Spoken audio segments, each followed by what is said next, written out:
everyone. I hope you all are doing well. Welcome to the Rapid Revision Series of Indian Penal Code. ये इसका part 2 है और आज के ही session में हम लोग इंडियन पिनल कोड के रैपिड रिविजन को रैप अप करेंगे. ठीक है, तो देखो जो जहाँ से कल हम लोगों ने पढ़ा था यानी कि चैप्टर 5A तक क्रिमिनल कॉन्स्पिरेसी तक, वो तो ठीक है, वहाँ तक हमारा हो गया है. अब हम जो है ऑफेंसेस अगेंस्ट बॉडी से शुरू करेंगे यानी चैप्टर नंबर 16 से शुरू करेंगे. ठीक है, क्योंकि वो एक मेजर पार्ट है जहाँ से क्वेश्चंस बनते हैं चैप्टर 16 से. ठीक है, मतलब सिर्फ चैप्टर 16 से नहीं, चैप्टर 16 एंड ऑनवर्ड्स. ठीक है, 23 चैप्टर्स तक मेन जो चीज़ें हैं वो वहीं से ही हमें देखने को मिलती हैं. बाकी जो सिर्फ कुछ ऐसे चीज़ें हैं जैसे पब्लिक सर्वेंट्स के अगेंस्ट ऑफेंसेस हैं, ये सब जो है वो हम बाद में देखेंगे लास्ट में. ठीक है, उसमें सिर्फ कुछ ही सेक्शंस हैं जिन पे आपको बहुत ज़्यादा फोकस करना है और जिनसे सवाल बनते हैं. ठीक है, तो शुरू करते हैं. सबसे पहले जैसे कि हम लोगों को पता है कि ऑफेंसेस अगेंस्ट बॉडी में सबसे पहले कल्पेबल होमिसाइड एंड मर्डर है. सबसे बड़ा क्वेश्चन ये है कि यहाँ से प्री में सवाल कैसे बनता है, क्योंकि हमें मेंस के लिए तो पता है कि डिफरेंस पूछ लिया जाएगा, लेकिन कल्पेबल होमिसाइड और मर्डर के लिए अगर हम कहें तो इसमें प्री में किस तरीके का सवाल बनता है. तो देखो, सबसे पहले तो जो मर्डर के एक्सेप्शंस दे रखे हैं उनसे सवाल बनता है, वो पूछ लिया जाता है. उनमें ऑप्शंस देकर के आपको पूछ लिया जाएगा कि कौन सा इसमें मर्डर का एक्सेप्शन नहीं है. ये सारी चीज़ें इस तरीके से जो है सवाल बनता है. ठीक है, और आपके इलस्ट्रेशन से सवाल बनता है. तो ऑब्वियस सी बात है कि इस वीडियो में इलस्ट्रेशंस को कवर कर पाना तो आसान नहीं है, लेकिन आप इलस्ट्रेशंस अपने, अगर आपको कॉन्सेप्ट पता है कल्पेबल होमिसाइड का और मर्डर का, तो इलस्ट्रेशन आप अपने हिसाब से देख सकते हैं, उसको समझ में आ जाएगा. कुछ भी ऐसी लैंग्वेज नहीं लिखी हुई है जो आपको ना समझ में आए. तो हम सबको पता है कि सेक्शन 299 में हमें कल्पेबल होमिसाइड दे रखा है और सेक्शन 300 में हमें मर्डर दे रखा है. एक सबसे बड़ा जो मिथ है वो ये कि कल्पेबल होमिसाइड और मर्डर के बीच में डिफरेंस होता है. कोई डिफरेंस नहीं होता है.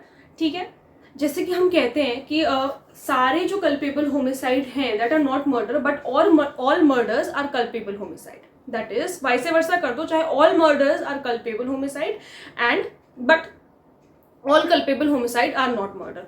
ठीक है, तो बेसिकली हम ये पढ़ते हैं सेक्शन 300 में कि कुछ ऐसे 5 एक्सेप्शंस हमें दे रखे हैं कि अगर उनमें इंसान फॉल कर रहा है, अगर वैसा कुछ है, अगर वैसा कोई सर्कमस्टांसेस है, तो that will be culpable homicide not amounting to murder. वो मर्डर की कैटेगरी में फिर नहीं आएगा.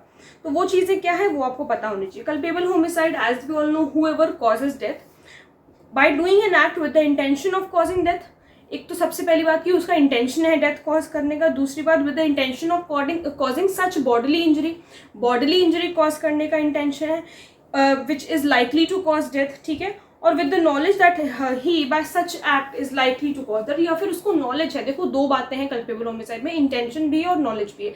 सबसे पहला इंटेंशन है डेथ कॉज करने का, दूसरा इंटेंशन है बॉडीली इंजरी इस तरीके से कॉज हो जा रही है कि वो डेथ में जो है लीड कर जाएगी या उसको कॉन्सिक्वेंस जो होगा डेथ होगा. और तीसरी चीज़ कि आप इस तरीके का कोई एक्ट कर रहे हो जिससे आपको नॉलेज है कि उससे डेथ कॉज हो सकती है, तो वो कल्पेबल होमिसाइड होता है. ठीक है, अब इसका जो एक्सप्लेनेशन 1 है वो आपका कहता है कि a person causes bodily injury to the other person who is suffering from any disorder, bodily infirmity or disease which thereby accelerates the death of another shall be deemed to cause death. किस तरीके की आपने, जैसे मान लो कि किसी के operation हो रखा था स्टमक का. ठीक है, अब आपने जानबूझ करके, आपने नहीं, मतलब एक ऐसे एग्जाम्पल लेकर के समझना, किसी पर्सन ने, किसी अक्यूज ने जो है उसके पेट पर बहुत तेज से अगर मार दिया है और अगर उससे उसकी डेथ एक्सेलरेट हो गई है, ठीक है, तो वैसे तो भले वो ना मरता, ठीक है, ऑपरेशन करा के आया था, बिल्कुल ठीक था, लेकिन उसे क्योंकि पता था, मान लो एक पर्सन है, उसे पता था इस बात का कि अगर पेट अभी भी ऑपरेशन करा कर आया है, अगर पेट में मारेगा, मतलब मारूंगा तो इसकी जो है डेथ हो जाएगी. तो उसने क्या किया, उसकी जो डिजीज थी, बॉडली डिजीज जो थी, वहां पर मार करके उसने उसकी डेथ एक्सेलरेट कर दी. तो ये कल्पेबल होमिसाइड. ये इसका एक्सप्लेनेशन दिया. एक्सप्लेनेशन 2 कहता है जब death is caused bye bodily injury. अब देखो, एक एक पॉइंट समझाना तो मेरे लिए पॉसिबल नहीं है, लेकिन जितना क्रक्स हो सकता है, जितना जस्ट हो सकता है, मैं आप लोगों को बता रही हूँ. एक्सप्लेनेशन 2 है कि where death is caused by bodily injury the person who causes such bodily injury shall be deemed to have been caused death. ऐसा डीम किया जाएगा कि उसने डेथ कॉज करी है, although by resorting proper remedies and skilful treatment. देखो, इसका crux ये है एक्सप्लेनेशन 2 का कि ये कहा जाता है कि जरूरी नहीं है कि आपने, ठीक है, ए पर्सन ने किसी बी पर्सन को अगर मार दिया तो उसने जो है ऐसे किया कि वहाँ पर उसको ऐसा लगा कि ठीक है, इतना ही मार रहा हूँ, उसको जो है कोई प्रॉपर स्किल वाला पर्सन या उसको प्रॉपर रेमेडी मिल जाएगी. तो ये कोई डिफेंस नहीं होता है. बस इतनी सी बात जो है उसमें बताई गई है. ठीक है, फिर एक्सप्लेनेशन 3 से the causing of death in mother's womb is not culpable homicide but it may amount to culpable homicide if any part of a child is brought forth. बच्चे माँ की कोख में अगर कोई बच्चा है, ठीक है, माँ की वूम में कोई चाइल्ड है, ठीक है, आप उसको मारना कल्पेबल होमिसाइड में नहीं आता है। बट अगर उसका मतलब जैसे मान लो डिलीवरी हो रही है, उस वक्त उसका बच्चे का कोई पार्ट, जैसे मान लो अगर सर बाहर आ गया, उस बच्चे का सिर्फ सर बाहर आया है और अगर उस पर किसी ने जो है हमला कर दिया तो वो चीज़ जो है कल्पेबल होमिसाइड में आ जाएगी। इतना जो है बस इस एक्सप्लेनेशन में हमें याद रखना है। अब मर्डर की बात करते हैं तो accept in cases here and after accepted, इसके बाद जो है culpable homicide is murder. Culpable homicide कब मर्डर बनेगा ये हमें पहले पार्ट में बता दिया गया। कब मर्डर बनेगा? जब ऐसा एक्ट किया गया है कि आपकी इंटेंशन है डेथ कॉज करने की। दूसरी बात, if it is done with the intention of causing bodily injury which the offender knows to be likely to cause, उसको पता है कि जो है डेथ कॉज हो जाएगी, उसको नॉलेज है इस बात की और उसी इंटेंशन से जो है उसको बॉडली इंजरी वो कॉज कर रहा है। तीसरी बात, if the act is done with the intention of causing bodily injury and that bodily injury is sufficient in the ordinary course of nature, उतना मतलब उसको बॉडी इंजर कर दिया है उसकी बॉडी में कि वो पर्टिकुलर चीज सफिशिएंट है कि उसकी डेथ कॉज हो ही जाएगी। ऑर्डिनरी कोर्स ऑफ नेचर में उसकी डेथ हो ही जाएगी। जैसे मान लो किसी को 100 लाठी 150 लाठी अगर आपने मार दी, और अगर आप सर पे मार रहे हो या कहीं पे भी मार रहे हो, अगर एक लाठी भी सर पे लग गई तेज से तो जो है सामने वाले की डेथ हो जाएगी, तो वो मर्डर में आ जाएगा। ठीक है, ऑर्डिनरी कोर्स ऑफ नेचर इस तरीके का है कि जो है डेथ कॉज हो ही जाएगी। Then if the offender knows that the act is so imminently dangerous, अगर ऑफेंडर को ये बात पता है कि एक्ट इस तरीके का है, इतनी घातक प्रवृत्ति का है कि सामने वाले की डेथ कॉज हो जाएगी इन ऑल प्रोबेबिलिटी, यहाँ से भी सवाल बनते हैं। ठीक है, तो ये ध्यान से आपको ध्यान रखना है इस बात का कि in all probability it will cause death or bodily injury likely to cause death and commits that act without any excuse, और वो ऐसा एक्ट करता है बिना किसी एक्सक्यूज के। देखो कुछ यहाँ पर ऐसी चीजें हैं चैप्टर 16 से लेकर के चैप्टर 23 के बीच में जहां पर थोड़ा सा ज्यादा एम्फेसिस आपको दे करके पढ़ना है, क्योंकि एक एक चीज से या मैं कहूँगी कॉन्सेप्ट वाइज कॉन्सेप्चुअल क्वेश्चन ज्यादा पूछ लिए जाते हैं यहाँ से। ठीक है, और खास करके कल्पेबल होमिसाइड और मर्डर से, इस वजह से जो है हम इस पर थोड़ा सा ज्यादा ध्यान दे रहे हैं। फिर उसके बाद जो है हम थोड़ा सा तेज चलेंगे। ठीक है, अब एक्सेप्शंस, जैसा कि मैंने आप लोगों को बताया मर्डर के क्या क्या एक्सेप्शंस है, तो सबसे पहला हमें पता है ग्रेव एंड सडन प्रोवोकेशन में अगर किसी ने डेथ कॉज कर दी है किसी पर्सन की, तो वो culpable homicide not amounting to murder में जाएगा। ठीक है, दूसरी चीज क्या है कि एक्सेस फोर्स यूज कर दिया है। एक्सेस फोर्स कब यूज कर दिया? जब आप कोई पर्सन अपना प्राइवेट डिफेंस का राइट एक्सरसाइज कर रहा है, उसमें उसने अपना फोर्स एक्सेस यूज कर लिया। ठीक है, then third, excess of legal power exceeded in good faith. Legal power जो है आपने गुड फेथ में, मान लो जैसे कोई पब्लिक सर्वेंट है, उसने अपनी लीगल पावर को गुड फेथ में एक्सीड कर दिया, ज्यादा कर दिया, तो वो culpable homicide not amounting to murder में जाएगा। ठीक है, सडन फाइट हो गई। ठीक है, और फिर कंसेंट वाला जो सिस्टम है वो, तो ये 5 अपने पास एक्सेप्शंस हैं। इसमें सबसे जो रेलेवेंट केस लॉज हैं वो है KM Nanavati versus state of Maharashtra. ये क्योंकि पूछा जाता है कि सडन ग्रेव एंड प्रोवोकेशन वाला जो सबसे लैंडमार्क जजमेंट है वो कौन सा है, तो आपको पता होना चाहिए KM नानावती का। ठीक है, और आपको धाकी सिंह वर्सेस स्टेट का केस पता होना चाहिए। मानकेराम वर्सेस स्टेट ऑफ हरियाणा का केस पता होना चाहिए। जसवंत पासवान का केस आपको पता होना चाहिए। ये कुछ केसेस हैं जो आप लोगों को पता होने चाहिए। ठीक है, उसके बाद मर्डर की पनिशमेंट हमें 302 में दे रखी है, जो कि डेथ है या फिर लाइफ इम्प्रिजनमेंट और प्लस फाइन। पनिशमेंट जो है culpable homicide not amounting to murder की कहाँ दे रखी है? सेक्शन 304 में दे रखी है, जहां पर अगर इंटेंशन है तो लाइफ इम्प्रिजनमेंट और 10 ईयर्स प्लस फाइन। ठीक है, और अगर नॉलेज है तो 10 ईयर्स और फाइन और बोथ।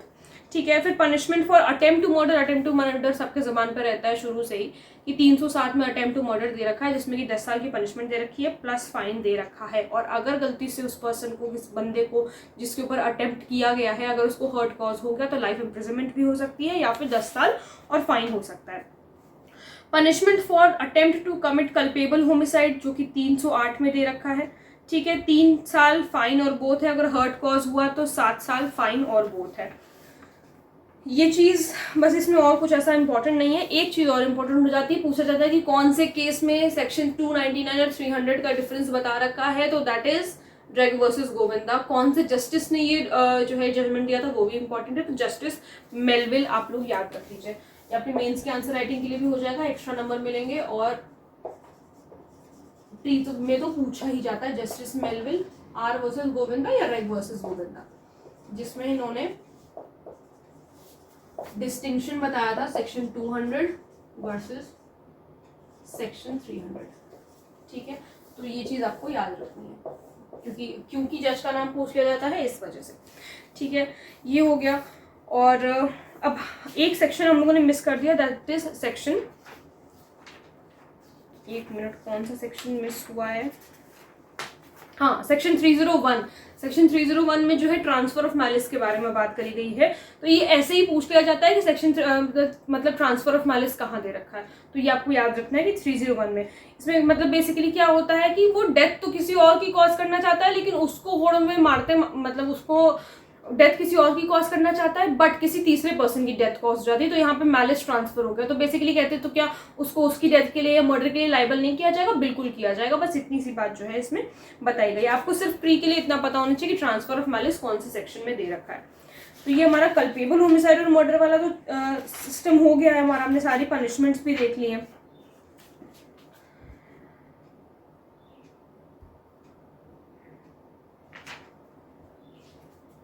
ठीक है, फिर उसके बाद जो है हमारे पास है section 309, attempt to commit suicide. Attempt to commit suicide, ये वाला सेक्शन थोड़ा सा इंपॉर्टेंट है, ये सेक्शन आप याद रखिएगा, ये सेक्शन बेस्ड भी आ जाता है। Whoever attempts to commit suicide and does any act towards the commission of such offence, कोई भी पर्सन अगर सुसाइड अटेम्प्ट करने की कोशिश करता है, shall be punished with simple imprisonment for a term which में एक्सटेंड टू 1 ईयर, 1 साल तक के लिए सजा हो सकती है, और with fine or with both. तो ये एक लौता ऑफेंस है आपका पूरी आईपीसी में, जहां पर आपको अटेम्प्ट के लिए पनिश किया जाता है। और बेसिकली अगर इस ऑफेंस का कमिशन हो गया, यानी कि अगर सुसाइड किसी पर्सन ने कमिट कर लिया एंड ही इज डेड, तो फिर obviously he not be punished. तो एक लौता है ऐसा ऑफेंस है जो कि अटेम्प्ट के लिए पनिशेबल है पूरी आईपीसी में। ठीक है, ये थग वर्क से ज़्यादा क्वेश्चन वगैरह नहीं आते हैं, इस पर ध्यान नहीं भी दोगे तो भी चलेगा। 312 में अच्छा मिसकैरेज वाले जो ये वाले चीज़ें हैं, मिसकैरेज वाली चीज़ें पूछ ली जाती हैं, सेक्शन बेस्ड भी आ जाता है, कभी कभी कंसेप्चुअल बेस्ड भी क्वेश्चन आ जाता है, तो ये थोड़ा सा हमें ध्यान रखना है। हम पढ़ लेते हैं। 312 में हमें बता रखा है कॉजिंग मिसकैरेज, तो इसका बेसिकली आप पनिशमेंट याद कर लीजिए और आपको हेडिंग पता होना चाहिए कि कौन से सेक्शन में क्या दे रखा है। ठीक है, तो कॉजिंग मिसकैरेज में आपको जो पनिशमेंट दे रखी है वो एक्सटेंड टू 7 years है and shall also be liable to fine. जहां पर वुमेन बी क्विक है चाइल्ड के साथ, लोगों को क्विक का मतलब नहीं पता होता। बी क्विक का चाइल्ड का मतलब ये है कि हार्ट बीट जब बच्चे की डेवलप हो जाती है और तब मिसकैरेज अगर कॉज हो जा रहा है तो जो है 7 साल की सजा है and shall also be liable to fine. यहाँ पर एक्सप्लेनेशन में ये बात जो एक्सप्लेनेशन में दी हुई है, एक्सप्लेनेशन छोड़ के मत जाना। एक्सप्लेनेशन में जो बताया गया है कि women who causes herself to miscarry is within the meaning of this section. जो वुमेन खुद भी अगर जो है ऐसा कुछ कर रही है कि मिसकैरेज हो जा रहा है, तो वो इस सेक्शन के अंडर उसको लाइबल किया जाएगा। फिर उसके बाद 313 में causing miscarriage without women's consent, इसकी सिर्फ पनिशमेंट देख लीजिएगा आप लोग, और इसमें कुछ बहुत ज़्यादा ऐसे इंपॉर्टेंट है नहीं बताने वाला। ठीक है, फिर हम हर्ट पे आएंगे, तो हर्ट और ग्रीवियस हर्ट से क्वेश्चन आता है। हर्ट में देखो मैं आपको बता रही हूँ कि हर्ट और ग्रीवियस हर्ट जो होता है ये भी सेक्शन बेस्ड पूछा जाता है, तो ये तो आपको पता होना चाहिए। सेक्शन तो देखो मैं फिर कह रही हूँ कि इंडेक्स आपको पता होना चाहिए हर एक चीज़ का, क्योंकि बहुत कम ऐसे सेक्शंस हैं जिनका जो है सेक्शन नंबर नहीं पूछा जाएगा। जो बिल्कुल ही ड्राई एरिया है उसे तो छोड़ दो, वैसे तो लगभग हर जो है चीज़ का आपको सेक्शन बेस्ड क्वेश्चन लगभग देखने को मिलते ही मिलते हैं। ठीक है, तो 5-6 भी अगर क्वेश्चंस आ गए सेक्शन बेस्ड, तो फिर अगर इंडेक्स नहीं आता है या सेक्शंस नहीं आते तो फिर कोई पॉइंट नहीं है। आप या तो फिर ये वाले सवाल ऐसे होते हैं ना, या तो आपको आते हैं या तो आपको बिल्कुल ही नहीं आते।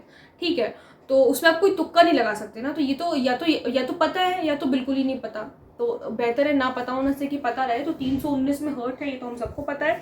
फिर उसके बाद 320 में आपको ग्रीवियस हर्ट दे रखा है, तो इसमें बेसिकली आपको याद क्या करना है, ग्रीवियस हर्ट में ये जो 8 क्लॉजेस दे रखे हैं ये आपको पता होने चाहिए, क्योंकि इसमें से जो है पूछ लिया जाता है कि कौन सा ग्रीवियस हर्ट की श्रेणी में है या कौन सा ग्रीवियस हर्ट नहीं है, इस तरीके से पूछ लिया जाता है। सबसे पहले मैस्कुलेशन है। ठीक है, मतलब किसी पर्सन को इम्पोर्टेंट का मतलब कि उसको जो है उसकी प्राइवेट पार्ट पे हर्ट कर देना, तो वो इमैस्कुलेशन में आ जाएगा। फिर उसके बाद permanent privation of the site of either I. ठीक है, permanent privation of the hearing of either year. उसके बाद मेंबर और जॉइंट। ठीक है, ये टेम्पररी हो सकता है। Then destruction or permanent impairing of the powers of any member or joint, permanent disfiguration of the head or face, fracture or dislocation of bone or tooth, और कोई ऐसा हर्ट आपने कॉज कर दिया जिसमें बंदा सीवियर बॉडीली पेन में है 20 दिन तक, वो जो है पड़ा हुआ है बिस्तर पे, और वो नॉर्मली जो उसके ऑर्डिनरी परस्यूट्स के जो काम है वो नहीं कर सकता। जैसे मान लो कि कहीं अगर ऑफिस जाता है तो ऑफिस नहीं जा पा रहा है, खाना बनाता है तो वो नहीं कर पा रहा है, ठीक है, मतलब जो उसके नॉर्मली काम है, ब्रश वगैरह भी नहीं कर पा रहा, तो ये जो ऑर्डिनरी परस्यूट्स के काम है, खुद से नहा नहीं पा रहा, तो ये सारी जो चीज़ें हैं, इस तरीके से अगर बॉडली इंजरी कॉज हुई है कि वो 20 दिन तक बिस्तर में ही है, तो वो भी ग्रीवियस हर्ट की ही कैटेगरी में आएगा। यहाँ से सवाल बनते हैं, तो 8 क्लॉजेज आपको याद होने चाहिए और मेंस के लिए सीक्वेंस में याद होने चाहिए, ठीक है। 321 में जो है आपको पनिशमेंट दे रखी है वॉलंटरी कॉजिंग हर्ट की, ठीक है, वॉलंटरी कॉजिंग हर्ट की पनिशमेंट दे रखी है, सॉरी वॉलंटरी कॉजिंग हर्ट की पनिशमेंट नहीं दे रखी, वॉलंटरी कॉजिंग हर्ट क्या है वो बता रखा है। उसके बाद 322 में आपको वॉलंटरी कॉजिंग ग्रीवियस हर्ट बता रखा है। देन पनिशमेंट दे रखी है 323 में वॉलंटरी कॉजिंग हर्ट, सेक्शन भी पता होना चाहिए, कितनी पनिशमेंट दे रखी है, बी एक्सटेंड टू 1 ईयर या 1000 रुपीज़ है, हाँ 1000 रुपीज़ और विद बोथ, दोनों चीज़ें, ठीक है, ये पता होना चाहिए। फिर जो है आपके लिए बहुत ज़्यादा जो इम्पॉर्टेंट है, यहाँ से जो सवाल बनता है, वो 325 है पनिशमेंट फॉर वॉलंटरी कॉजिंग, जो पनिशमेंट का सेक्शन है। और जो बाद में जो आपका इम्पॉर्टेंट है ये 326A, ठीक है, जो कि ये एसिड वाला सेक्शन है, जो कि 2013 के अमेंडमेंट से आया था, तो ये आपको पता होना चाहिए कि कौन से साल में आया था, और यूज़ ऑफ एसिड जो है 326A में है, ये आपको पता होना चाहिए, ठीक है। क्या पनिशमेंट है ये भी पता होना चाहिए, 326B भी पता होना चाहिए। वॉलंटरली थ्रोइंग और अटेम्प्टिंग, भाई उसमें तो जो है वॉलंटरी कॉजिंग ग्रीवियस और by the use of acid है, और इसमें जो है अटेम्प्ट कर रहे हैं या थ्रो कर रहे हैं, वॉलंटरी थ्रोइंग और अटेम्प्टिंग, तो ये दोनों जो आपको पता होने चाहिए, ठीक है। पूछते हैं कि कौन सा केस जो है 326A पर बहुत ज़्यादा लैंडमार्क जजमेंट है, जिसमें सुप्रीम कोर्ट ने उसकी जो है इन एसिड वाले ऑफेंसेस की ग्रेविटी को समझ करके इस पे जो ये चीज़ हुई है, वो basically Lakshmi versus union of India, जो आपने छपाक मूवी अगर देखी होगी या नहीं भी देखी होगी, तो उसमें जो है यही चीज़ दिखाई गई है। तो Lakshmi versus union of India उस केस का नाम, तो ये आपको याद रखना है। फिर उसके बाद इसमें बहुत ज़्यादा कुछ ऐसा इंपॉर्टेंट नहीं है जो आपको नहीं पता ही होना चाहिए। मिसकैरेज वाले ही सेक्शंस हैं जो बहुत ज़्यादा इंपॉर्टेंट है। एक आपको 336 जो है, 336 जो आपका सेक्शन है, एक्ट एंडेंजरिंग लाइफ और सेफ्टी ऑफ अदर्स। कोई आप ऐसा एक्ट कर रहे हो जो कि किसी पर्सन की कोई ऐसा काम रैशली कर रहे हो या नेग्लिजेंटली कर रहे हो जिससे ह्यूमन लाइफ को एंडेंजर हो सकता है, खतरा हो सकता है, ठीक है, या पर्सनल सेफ्टी, किसी और लोगों की पर्सनल सेफ्टी को खतरा हो सकता है, तो ये जो है ये पता होना चाहिए कि 3 महीने का इसमें पनिशमेंट है, जो कि फाइन के मतलब और विद फाइन, जो कि 200 रुपये का फाइन है, एंड 50 रुपीज़ और विद बोथ, ठीक है। तो ये चीज़ पता होनी चाहिए हमें। 337 पता होना चाहिए, 338 पता होना चाहिए, एंड देन रॉन्गफुल रिस्ट्रेंट वाला तो पता ही है, पता होना चाहिए। 337 में causing hurt by act endangering life और पर्सनल सेफ्टी ऑफ अदर्स, ठीक है। सबसे पहले तो 336 में क्या है, आपने ऐसा कोई एक्ट कर रहे हो, ठीक है, कोई ऐसा एक्ट आपने किया। 337 में क्या है कि वो उस जो एक्ट आपने किया है उस एक्ट से किसी को हर्ट कॉज हो जा रहा है, तो यहाँ पर जो है 6 महीने की पनिशमेंट है और फाइन है जो कि एक्सटेंड हो सकता है 500 रुपये तक, या फिर दोनों चीज़ें। 338 में ग्रीवियस हर्ट आपने कॉज कर दिया। देखो क्रोनोलॉजी समझो, 336 में एक्ट है, सिर्फ एक्ट किया है जो कि एंडेंजर कर रहा है ह्यूमन लाइफ को। 337 में आपका हर्ट है, आप हर्ट कॉज कर रहे हो, ठीक है, ऐसा कोई एक्ट करके, और 338 में आपका ग्रीवियस हर्ट है। तो सिंपल, इसमें कुछ ऐसा वो नहीं है, बस पनिशमेंट याद रखना है। इसमें ग्रीवियस हर्ट की पनिशमेंट जो है वो 2 साल तक की है, प्लस 1000 और 1000 rupees fine or with both, ठीक है। फिर रॉन्गफुल रिस्ट्रेंट और रॉन्गफुल कन्फाइनमेंट पे आते हैं। तो रॉन्गफुल रिस्ट्रेंट और रॉन्गफुल कन्फाइनमेंट के बीच में डिफरेंस होता है। रॉन्गफुल रिस्ट्रेंट और रॉन्गफुल कन्फाइनमेंट के बीच का डिफरेंस क्या होता है वो समझो। रॉन्गफुल रिस्ट्रेंट का मतलब ये है कि ये कोई पर्सन है, ठीक है, इसको यहाँ से जाने के लिए रोक दिया गया है, यहाँ पे कोई बार लगा दिया गया है या रेस्ट्रेन कर दिया गया है, मैं कहूँ, ठीक है, ये रॉन्गफुल रेस्ट्रेंट होता है। रॉन्गफुली उसका राइट है यहाँ से जाने का, बट आपने उसे रोक दिया तो आपने उसको रेस्ट्रेन कर दिया है। पहली चीज। दूसरी चीज, रेस्ट्रेन का मतलब ये नहीं होता कि वो कहीं और से नहीं जा सकता, यहाँ इस रास्ते पे रोक लगाए ना, वो यहाँ से चला जाए, यहाँ से चला जाए, यहाँ से चला जाए, चाहे यहाँ से चला जाए। रेस्ट्रेन का मतलब होता है आपने कोई एक रास्ते पे रोक लगा दी। दूसरी चीज क्या है, कन्फाइनमेंट क्या है? कन्फाइनमेंट है ये कोई बंदा है, आपने इसको बंद कर दिया, जिसे हम कहते हैं सर्कमस्क्राइबिंग लिमिट में। सर्कमस्क्राइबिंग लिमिट में आपने उसको बंद कर दिया है, अगर मतलब जैसे किसी को एक कमरे में बंद कर देना, 4 दीवारी के अंदर, 4 वॉल्स के अंदर, ठीक है, अगर आपने किसी को बंद कर दिया तो हम कहेंगे रॉन्गफुली कन्फाइन कर दिया, ठीक है। तो कन्फाइन करना क्या है, 4 दीवारी में आपने उसको कन्फाइन किया है, ठीक है। और देखो किसी बिल्डिंग में भी आदमी कन्फाइन हो सकता है। बिल्डिंग में कन्फाइन होने का मतलब है कहीं से भी, देखो रॉन्गफुल कन्फाइनमेंट का मतलब है कि उसको आगे पीछे कहीं से भी रास्ता नहीं है निकलने का, चाहे कितनी भी बड़ी बिल्डिंग हो, लेकिन आपने हर गेट पे अगर कन्फाइनमेंट लगा दिया, आप उसको बाहर नहीं निकलने दे रहे हो, तो वो रॉन्गफुल कन्फाइनमेंट में आएगा। रेस्ट्रेन करने का मतलब है कि एक जगह पर, एक रास्ते पर, एक राइट ऑफ वे पर आपने जो है उसको रेस्ट्रेन कर दिया है, लेकिन और आगे पीछे ऊपर नीचे से जगह है, वो उधर से जा सकता है, निकल सकता है, ठीक है। तो ये रॉन्गफुल रेस्ट्रेन और रॉन्गफुल कन्फाइनमेंट में यही डिफरेंस होता है। सबसे पहले तो आपको सेक्शन नंबर पता होना चाहिए और कितनी पनिशमेंट दी हुई है ये पता होना चाहिए, बस, ठीक है। प्री के लिए इतना ही इंपॉर्टेंट है और बहुत ज्यादा इंपॉर्टेंट नहीं है। इससे हम ये क्या बोलते हैं, क्रक्स इस सेक्शन का मतलब इन दोनों चीजों का ये है कि सारे रॉन्गफुल कन्फाइनमेंट रॉन्गफुल रेस्ट्रेंट तो होते हैं, लेकिन सारे रॉन्गफुल रेस्ट्रेंट रॉन्गफुल कन्फाइनमेंट नहीं होते हैं, ठीक है। तो मैं यहाँ पर लिख दूं, all wrongful confinement are wrongful restraint but not vice versa, या but all wrongful restraint are not wrongful confinement, ठीक है। ये चीज सॉर्ट हो गई। तो 339 में रॉन्गफुल रेस्ट्रेंट दिया हुआ है, ठीक है। 340 में आपको रॉन्गफुल कन्फाइनमेंट दे रखा है, ये आपको मेंस के लिए भी याद होना चाहिए। प्री के लिए सेक्शन नंबर याद करोगे काफी है और कुछ नहीं। जहां सर्कमस्क्राइबिंग लिमिट दिख गया आपको, वहां समझ लो कि रॉन्गफुल कन्फाइनमेंट है। 341 में आपको पनिशमेंट दे रखी है रॉन्गफुल रेस्ट्रेंट की, वो आपको पता होनी चाहिए। और 342 में हमें पनिशमेंट दे रखी है रॉन्गफुल कन्फाइनमेंट की। रॉन्गफुल रेस्ट्रेंट की पनिशमेंट कितनी है, 1 महीने तक की है, जो कि फाइन के साथ एक्सटेंड कर सकती है। अगर फाइन लगाया गया तो 500 रुपए तक का, या फिर दोनों चीजें। और 342 में आपको रॉन्गफुल कन्फाइनमेंट दे रखा है। तो रॉन्गफुल कन्फाइनमेंट क्योंकि गलत चीज है भाई, मतलब पूरा ही गलत तो वो भी है, मतलब लेकिन उसको फिर भी जाने का रास्ता तो है ना, लेकिन यहाँ पर तो उसको बिल्कुल जाने का रास्ता नहीं, तो यहाँ पर पनिशमेंट बढ़ गई। यहाँ पर 1 साल पनिशमेंट हो गया और शायद 1000 रुपीज का फाइन है, हाँ 1000 रुपीज का फाइन है, और विद बोथ, ठीक है। तो ये चीज आपको याद रखना है। फिर अब इसमें इंपॉर्टेंट 2 और सेक्शंस बचते हैं। 343 जिसमें कह रहे हो कि आप रॉन्गफुल कन्फाइन कर रहे हो 3 या 3 से ज्यादा दिन के लिए, तो उसमें पनिशमेंट 2 साल तक की है, और with fine or with both, ठीक है। 344 में आप 10 या 10 से ज्यादा दिन के लिए अगर कन्फाइन कर रहे हो तो यहाँ पर 3 साल तक की पनिशमेंट है, and shall also be liable to fine. जैसे जैसे दिन बढ़ रहे हैं वैसे वैसे पनिशमेंट बढ़ रही है। अगर 5 या 5 दिन से ज्यादा के लिए है तो 2 साल तक की पनिशमेंट है, और अगर जो है 3 दिन या 3 दिन से ज्यादा के लिए है तो 2 साल तक की पनिशमेंट है, और अगर 10 दिन या 10 दिन से ज्यादा के लिए है तो फिर 3 साल तक की पनिशमेंट है। ये चीज आपको याद रखनी, और इसमें कुछ भी याद नहीं रखना है, ठीक। अब हम आएंगे फोर्स पर आगे बढ़ते हुए हम लोग फोर्स में देखो 349 में आपको फर्स्ट सेकंड थर्ड जो है ये फर्स्ट सेकंड थर्ड क्लॉज पता होना चाहिए। उसके बाद 350 में आपको क्रिमिनल फोर्स पता होना चाहिए। यहाँ पर सेक्शन बेस्ड ही क्वेश्चन पूछे जाते हैं और इलस्ट्रेशन भी पूछ लेते हैं, तो इलस्ट्रेशन भी आपको पता होने चाहिए, ठीक है। इलस्ट्रेशन आपको पता होने चाहिए। प्री के लिए इलस्ट्रेशंस बहुत ज़्यादा आपके लिए इंपॉर्टेंट हो जाते हैं, ठीक है। मेंस में तो देखो डीजीएस को अगर हम छोड़ दें तो बहुत ज़्यादा सवाल नहीं पूछे जाएंगे आपसे, इतने लंबे लंबे सवाल, conceptual based questions.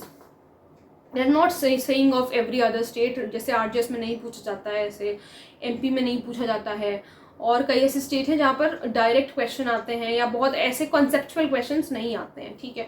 Illustration based questions mains में तो नहीं पूछे जाते हैं, लेकिन होता है बाकी जगह पर ऐसे डीजीएस वगैरह में पूछे जाते हैं, जहाँ पर लेवल थोड़ा सा हाई है, ठीक है, वहाँ पर पूछे जाते हैं, ठीक है। तो 349 में आपको फोर्स के बारे में पता होना चाहिए, 350 में आपको क्रिमिनल फोर्स के बारे में पता होना चाहिए, सेक्शन नंबर पता होना चाहिए कि सेक्शन नंबर कौन सा है। 351 असॉल्ट के बारे में आपको पता होना चाहिए। देखो असॉल्ट का क्या मतलब होता है, यहाँ से जो है आपको सिर्फ और सिर्फ इलस्ट्रेशन बेस्ड क्वेश्चंस पूछे जाते हैं। असॉल्ट का मतलब क्या है? असॉल्ट का मतलब ये है कोई भी व्यक्ति अगर जेस्चर कर रहा है, मतलब वो सामने खड़ा होकर के सिर्फ आपको डराने की कोशिश कर रहा है कि वैसा कर देगा। जैसे कोई व्यक्ति हाथ में लाठी लिए हुआ है, ठीक है, और उसने ऐसी लाठी उठाई है कि वो बस डरा रहा है आपको, ऐसा जेस्चर कर रहा है ऐसे हाथ उठा करके कि वो आपको मार देगा, ठीक है, तो ये असॉल्ट की श्रेणी में आता है। अभी उसने कुछ किया नहीं है बट वो सिर्फ एक फियर कॉज कर रहा है आपके दिमाग में, तो वो असॉल्ट की कैटेगरी में आता है। एक इंपॉर्टेंट एक्सप्लेनेशन जो इसमें ये है वो याद रखना कि ये जो मेयर वर्ड्स हैं, सिर्फ अगर कोई बंदा बोल रहा है तो वो असॉल्ट की कैटेगरी में नहीं आता, तो mere words do not amount to assault, ये आपको याद रखना है, ठीक है। फिर 352 में आपका क्या है? पनिशमेंट फॉर असॉल्ट और criminal force otherwise than on grave provocation. Punishment क्या है असॉल्ट की और जो है क्रिमिनल फोर्स की, ये आपको पता होना चाहिए। मैं एक बार बता देती हूँ आपको। देखो हर एक पनिशमेंट तो मुझे भी नहीं याद रह सकती, तो ठीक है। तो यहाँ पर क्या है? whoever assaults or uses criminal force to any person otherwise than on grave and sudden provocation given by that person shall be punished with imprisonment of either description which may extend to 3 months or with fine, ठीक है, which may extend to 500 rupees or with both, ठीक है। Explanation ये कहता है कि grave and sudden provocation will not mitigate the punishment for an offense under this section if the provocation is sought or voluntarily provoked by the offender as an excuse for the offense, ठीक है। और यहाँ पर provocation था या नहीं था, ये प्री के पॉइंट ऑफ व्यू से बहुत इंपॉर्टेंट है। जितने स्टार लगा सकते हो वो लगा लो कि प्रोवोकेशन ग्रेव और सडन था या नहीं था, ये क्वेश्चन ऑफ फैक्ट है। ये फैक्ट टू फैक्ट डिफर करेगा, केस टू केस डिफर करेगा। कोर्ट डिसाइड करेगी कि जो ग्रेव एंड सडन प्रोवोकेशन था ये मतलब था भी ग्रेव एंड सडन प्रोवोकेशन या नहीं था, ये चीज कोर्ट डिसाइड करेगी, ठीक है। फिर उसके बाद प्री के लिए आपका 353 इंपॉर्टेंट हो जाता है, जहां पर असॉल्ट और क्रिमिनल फोर्स यूज हो रहा है। किसी पब्लिक सर्वेंट को उसकी ड्यूटीज डिस्चार्ज करने से अगर कोई पर्सन रोक रहा है, वो लॉफुली अपनी ड्यूटीज डिस्चार्ज कर रहा है और फिर कोई पर्सन उसको रोक रहा है, असॉल्ट करने की कोशिश कर रहा है या क्रिमिनल फोर्स यूज कर रहा है उसके अगेंस्ट, तो 2 साल तक की पनिशमेंट है और with fine or with both, ठीक है। ये जो विमेन वाले ऑफेंसेस हैं जिसमें जो है 354 में assault criminal force to women with intent to outrage her modesty, अगर ऐसा कोई पर्सन करता है तो यहाँ पर 1 ईयर तक का पनिशमेंट है, बट विच में एक्सटेंड टू 5 ईयर्स, 1 साल से लेकर के 5 साल तक एक्सटेंड हो सकता है। मिनिमम 1 साल है, मैक्सिमम 5 ईयर्स है। And shall also be liable to fine. Section based question आते हैं, यहाँ से पता होना चाहिए आपको, ठीक है। फिर उसके बाद है आपका 354A, तो 354A में सेक्सुअल हैरेसमेंट और पनिशमेंट फॉर सेक्सुअल हैरेसमेंट दिया हुआ है।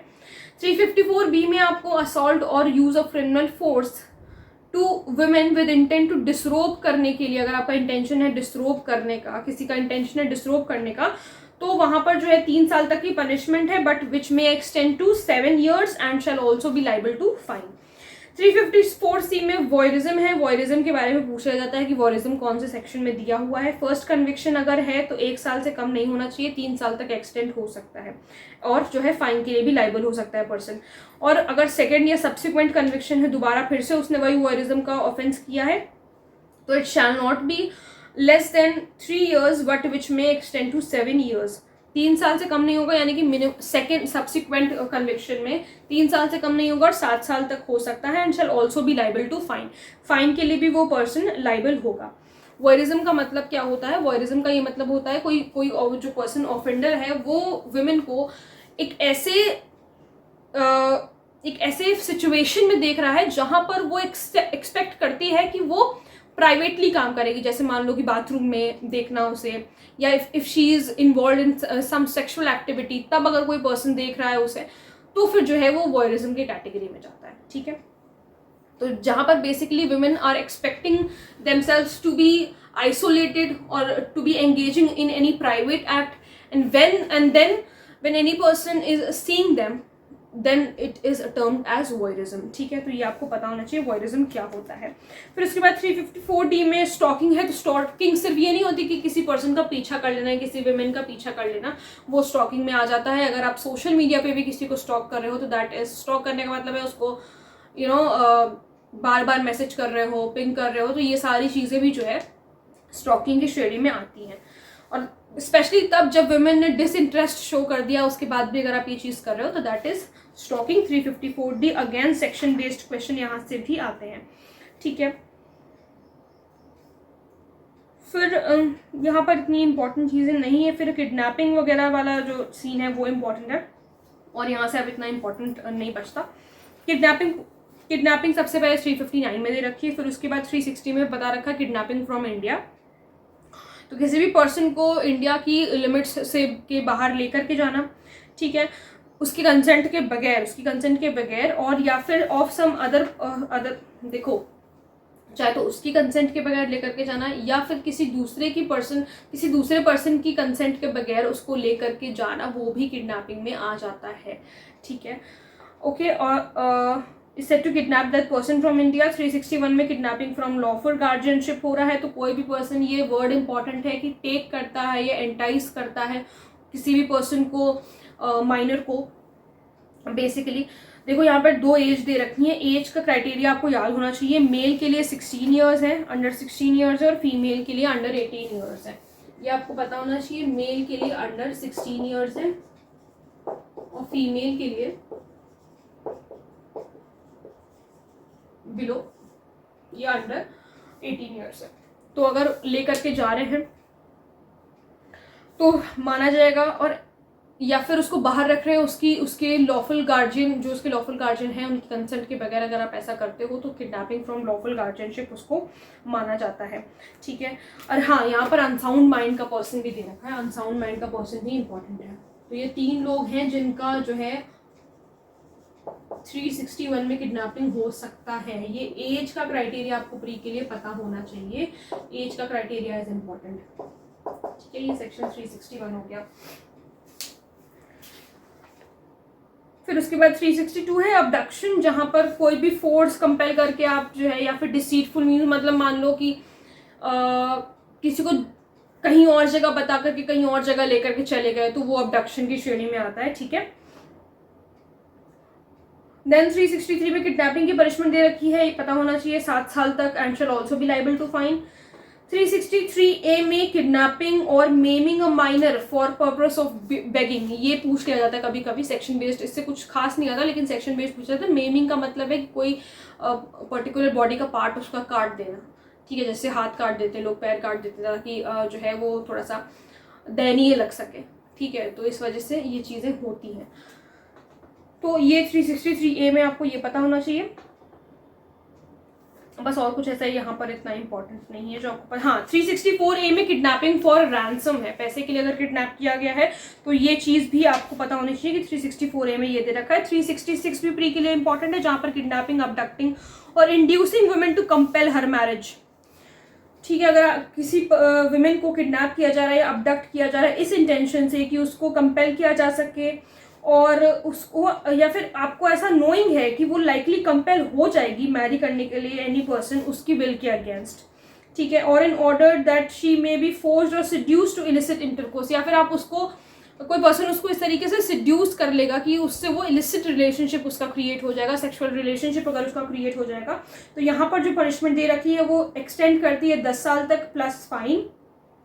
और अगर ऐसा bye means of criminal intimidation हो रहा है, जैसा कि इस कोड में बता रखा है, ठीक है, और any other method of compulsion induces any woman to go from any place with intent that she may be or knowing that it is likely that she will be forced or seduced, तो वही सारी चीज़ें दे रखी हैं। तो basically आपको ये जो है सेक्शन बेस्ड पता होना चाहिए, थोड़ा सा इसका पनिशमेंट पता होना चाहिए, याद करना चाहो तो पनिशमेंट कर देना, इतना इंपॉर्टेंट नहीं है, लेकिन सेक्शन बेस्ड पता होना चाहिए, ठीक है। बाकी और कुछ भी यहाँ पर इंपॉर्टेंट नहीं है जो आपको पढ़ना है। 370 में ये पता होना चाहिए कि ट्रैफिकिंग ऑफ अ पर्सन दे रखा है। चाहे तो क्लॉजेस याद करने ला, प्री के लिए बहुत ज़्यादा इंपॉर्टेंट नहीं है मैं कहूँगी। 370 में ट्रैफिकिंग ऑफ अ पर्सन दे रखा है, 370A में आपको exploitation of a trafficked person दे रखा है, 371 में हैबिचुअल डीलिंग ऑफ स्लेव्स दे रखा है। ये सेक्शन बेस्ड चीज़ें, यहाँ से देखो यूजुअली सेक्शन बेस्ड ही क्वेश्चंस आपको देखने को मिलेंगे। फिर हम आएंगे रेप पर। तो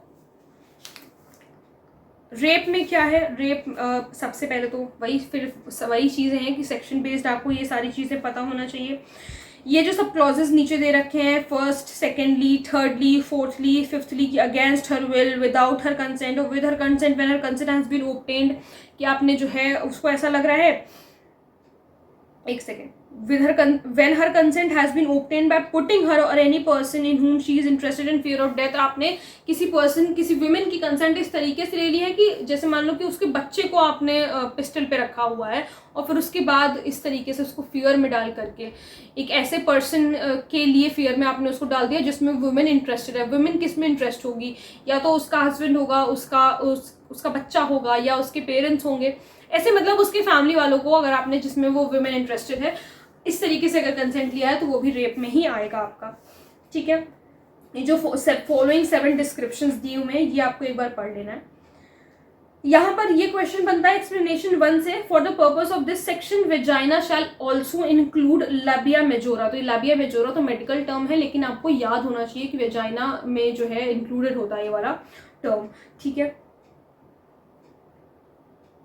फिर एक्सेप्शन 1 और एक्सेप्शन 2 है, ये भी आपको पता होना चाहिए कि मेडिकल प्रोसीजर और intervention shall not constitute rape. Gynaecologist होते हैं जो कि हो सकता है कि वो अगर इंटरवीन नहीं करेंगे वुमेन की प्राइवेट पार्ट पे तो वो चेकअप सही से नहीं कर पाएंगे, तो that will not constitute rape, ये पता होना चाहिए। एक्सेप्शन है।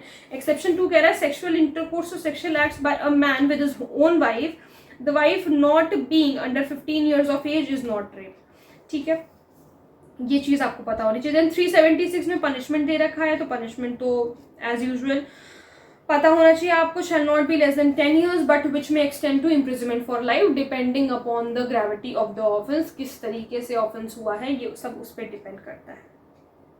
अब सब सेक्शन 2 में आपको कुछ चीज़ें बता रखी हैं कि जब पुलिस ऑफिसर रेप कमिट कर रहा है उसके जो है कि जिसने पॉक्सो एक्ट पढ़ा होगा वो रिलेट कर पा रहा होगा इस चीज़ से। सेक्शन 5 और सेक्शन 9 हम जब पॉक्सो एक्ट में पढ़ते हैं तो उसमें जो है कुछ स्पेशल केसेस बता रखे हैं या स्पेशल पीपल बता रखे हैं, स्पेशल पीपल के स्पेशल अक्यूज बता रखे हैं, तो वही सेम चीज़ है। आप देखोगे कि ऑलमोस्ट क्या मतलब सिमिलर है सारी चीज़ें, वही लोग जो पॉक्सो में बता रखे हैं वही आपको यहाँ पर भी बता रखे हैं। ठीक है, कि कोई पुलिस ऑफिसर है, कोई पब्लिक सर्वेंट है, कोई मेंबर ऑफ आर्म्ड फोर्सेस है, या फिर बीइंग ऑन अ मैनेजमेंट, कोई जेलर वगैरह है, स्टाफ है जेल का। ठीक है, ये लोग हैं being on management on the staff of the, सब कुछ जैसा पॉक्सो में सेक्शन 5 और सेक्शन 9 में दे रखा है वही चीज़ है। कुछ चीज़ें इधर उधर होंगी, कुछ क्लॉजेस नहीं होंगे यहाँ पर। बीइंग अ रिलेटिव या गार्जियन है किसी विमेन का। ठीक है, commits rape during communal और sectarian violence, commits rape on a woman knowing her to be pregnant, उसको पता है कि वो pregnant है उसके बाद भी। then commits rape on a woman incapable of giving consent, वो physically incapacitated है, वो नहीं दे सकती है कंसेंट। ठीक है, तब अगर किया गया है तो वो भी रेप माना जाएगा। Being in a possession of control या डोमिनेंस ओवर अ वुमेन, आप कोई पर्सन है जो कि इस तरीके से डोमिनेंट पोजीशन रखता है वुमेन के ऊपर, तो भी सारे क्लॉजेज आपको याद होने चाहिए। Commits rape on a women suffering from mental और फिजिकल डिसेबिलिटी, कोई मेंटल या फिजिकल डिसेबिलिटी से, जैसे मान लो कि वुमेन अगर व्हील चेयर पे है या कुछ भी है, उसको कोई मेंटली वो डिसेबल्ड है। ठीक है, तब अगर कोई ऑफेंस कमिट करता है इस तरीके का तो वो भी रेप की कैटेगरी में आएगा। While continuing rape cases causes grievous bodily harm or maims or disfigures or endangers the life of women, इस तरीके से रेप कमिट करते करते उसने इस तरीके से बॉडली इंजरी अगर उसे कॉज कर दी तो भी, and commits rape repeatedly on the same women, same women के ऊपर 3-4 बार 10 बार जो है किसी पर्सन ने रेप कमिट किया है, इन सारी चीज़ों का पनिशमेंट जो है दे रखा है, जो कि रिगरस पनिशमेंट तो होता ही होता है, जो 10 साल से कम का नहीं होगा सबसे पहली बात, बट विच में extend to imprisonment for life which shall remain imprisonment for the remainder of the person's life. क्या 10 साल से कम का नहीं होगा, सबसे पहली बात मिनिमम पनिशमेंट 10 साल दे रखी है, और आपका लाइफ इम्प्रिजनमेंट जो है दे रखा है मैक्सिमम पनिशमेंट, जो कि जितना उस इंसान की जिंदगी बची है तब तक के लिए होगा। तो ये पॉइंट याद रखना, the remainder of person's natural life and should also be liable to fine. अब यहाँ पर कुछ एक्सप्लेनेशन दे रखे हैं कि आर्म्ड फोर्सेस में कौन कौन आएगा, हॉस्पिटल में कौन कौन आ रहा है, पुलिस ऑफिसर में कौन है, वुमेन और चिल्ड्रंस इंस्टीट्यूशन में कौन है, तो वो चीज़ आपको याद रखनी है। सबसेक्शन 3 पर आ जाओ। सबसेक्शन 3 कह रहा है कोई भी ऐसा पर्सन जो कि रेप कमिट कर रहा है एक ऐसी विमेन पे which who is under 16 years of age, उसको पनिश किया जाएगा रिगरस इम्प्रिजनमेंट से। अंडर 16 ईयर्स ऑफ एज पे अगर किसी पर्सन ने रेप कमिट किया है तो ही will be punished with rigorous imprisonment for a term which shall not be less than 20 years. 20 years तक हो सकता है, but which may extend to imprisonment for life, which shall mean वही चीज़ है, remainder of persons in natural life and shall also be liable to fine. Provided that such fine shall be just and reasonable. ये जो just and reasonable लिखा है, underline this पूछा जाता है कि फाइन किस तरीके का होगा, तो जस्ट और रीजनेबल होगा. कोर्ट डिसाइड करती है कि कितने तरीके का फाइन लगाना है, depending on the condition of the victim. ठीक है, जिससे जो है मेडिकल एक्सपेंसेस क्यों होता है ये भी पूछा जाता है कि ये फाइन क्यों लिया जाता है, ताकि मेडिकल एक्सपेंसेस या उसका रिहैबिलिटेशन के लिए, विमेन की विक्टिम की रिहैबिलिटेशन के लिए यूज़ किया जा सके. ठीक है, तो ये आपको याद रखना है. हाँ, प्रोवाइडेड एक बात ये भी है कि फाइन ये जो इम्पोज किया जाता है ये सीधे सीधे डायरेक्टली पे किया जाता है विक्टिम को. ठीक है, फाइन विक्टिम को पे किया जाता है. यहाँ पर ये चीज़ एक्सप्रेसली क्यों मेंशन करी? एक्सप्रेसली इसलिए मेंशन करी क्योंकि बेटा फाइन और कॉम्पनसेशन में डिफरेंस होता है. मैंने आप लोगों को कई बार बताया है कि फाइन और कॉम्पनसेशन में डिफरेंस होता है. क्या डिफरेंस होता है मैम? फाइन जो है आपका, जब फाइन कोर्ट लेती है तो वो स्टेट ट्रेजरी में जाता है. अगर एक्सप्रेसली जिस तरीके से अगर प्रोवाइडेड नहीं है तो फाइन कहाँ जाएगा? स्टेट ट्रेजरी में जाएगा. लेकिन कॉम्पनसेशन जो होता है वो सीधे सीधे विक्टिम के पास जाता है. ठीक है, तो ये डिफरेंस होता है. इसलिए यहाँ पर जो इन्होंने फाइन वर्ड यूज किया है उसमें एक्सप्रेसली मेंशन किया है कि वो विक्टिम को पे किया जाएगा. ठीक है, फिर यहाँ पर 376A में अब यहाँ पर जो चीज़ें हैं इसके आपको पनिशमेंट पता होना चाहिए. इसके बाद से आपको पनिशमेंट तो पता ही होना चाहिए और साथ साथ आपको उसके सेक्शन नंबर पता होना चाहिए. और कुछ खास क्वेश्चन यहाँ से आपको देखने को नहीं मिलेंगे प्री में. ठीक है, 376C में आपका sexual intercourse by person in authority है, पता होना चाहिए. 376B में आपका sexual intercourse bye husband upon his wife during separation. ये कई बार पूछा गया है कि ड्यूरिंग सेपरेशन अगर सेक्सुअल इंटरकोर्स हस्बैंड करता है अपनी वाइफ के ऊपर तो 2 साल तक की पनिशमेंट है, which may extend to 7 years. Then 376D gang rape वाला provision you should know. 376DA and 376DB E punishment for repeat offenders. ठीक, तो यहाँ तक हो गया है. 377 में अननेचुरल ऑफेंसेस है, विच यू शुड नो कि अननेचुरल ऑफेंसेस में अननेचुरल ऑफेंसेस कहाँ पर दिया हुआ है. ठीक है, तो यहाँ पर इसकी पनिशमेंट 10 साल तक की है and shall also be liable to fine. अब ये चीज़ें ऑब्वियसली मैं इतना डीप में जाकर के आप लोगों को नहीं बता सकती कि कौन से प्रोविजन में क्या दिया हुआ है, लेकिन प्री के लिए बस आपको इतना जानना है कि आपको पनिशमेंट पता होना चाहिए और आपको सेक्शन नंबर पता होना चाहिए.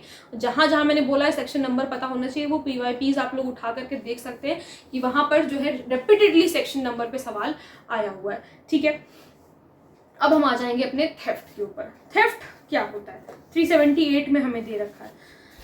देखो, थेफ्ट का मतलब है चोरी. ठीक है, तो कोई भी पर्सन अगर डिसऑनेस्टली किसी मूवेबल प्रॉपर्टी को लेकर के जाता है out of the possession of other person, out of the possession of any other person without that person consent, उस पर्सन की कंसेंट के बगैर moves that property in order to such taking is said to commit theft. तो कहा जाएगा कि उसने theft commit किया है. अब इससे इलस्ट्रेशन बेस्ड क्वेश्चंस आते हैं. ठीक है, एक्सप्लेनेशन 1 में दिया गया कि थिंग्स अटैच टू अर्थ जो कि मूवेबल प्रॉपर्टी नहीं है वो सब्जेक्ट नहीं हो सकते थेफ्ट की जब तक कि उनको सीवियर ना कर लिया जाए अर्थ से. मतलब अगर अर्थ से निकाल लिया, अब जैसे फॉर एग्जांपल कोई पेड़ है, अब पेड़ भाई मूवेबल लगा हुआ है अगर, तो फिर वो ऑब्वियसली मूवेबल प्रॉपर्टी तो नहीं है, लेकिन the moment you severe it from the earth, moment काट दिया गया वो एक मूवेबल प्रॉपर्टी बन गया, इसलिए जो है वो ऑब्जेक्ट हो गया थेफ्ट के लिए. तो ये इस तरीके का क्वेश्चन पूछा जाता है, याद रखिएगा. Moment you have severed it from the earth, या आपने सेपरेट कर दिया अर्थ से, वो मूवेबल प्रॉपर्टी बन गया और वो चोरी के पात्र है. ठीक है, उसको चोरी किया जा सकता है. Explanation 2 says a moving affected by the same act which affects the severances may be theft हो सकता है. Explanation 3 says cause the thing to move, removing an obstacle which prevented it from moving. जैसे मान लो कि जो boats वगैरह होती हैं, ठीक है, जो छोटी बोट्स वगैरह होती हैं, जो भी बोट्स वगैरह होती हैं उसको किनारे पे लोग ऐसे बांध के रखते हैं किसी चीज़ से.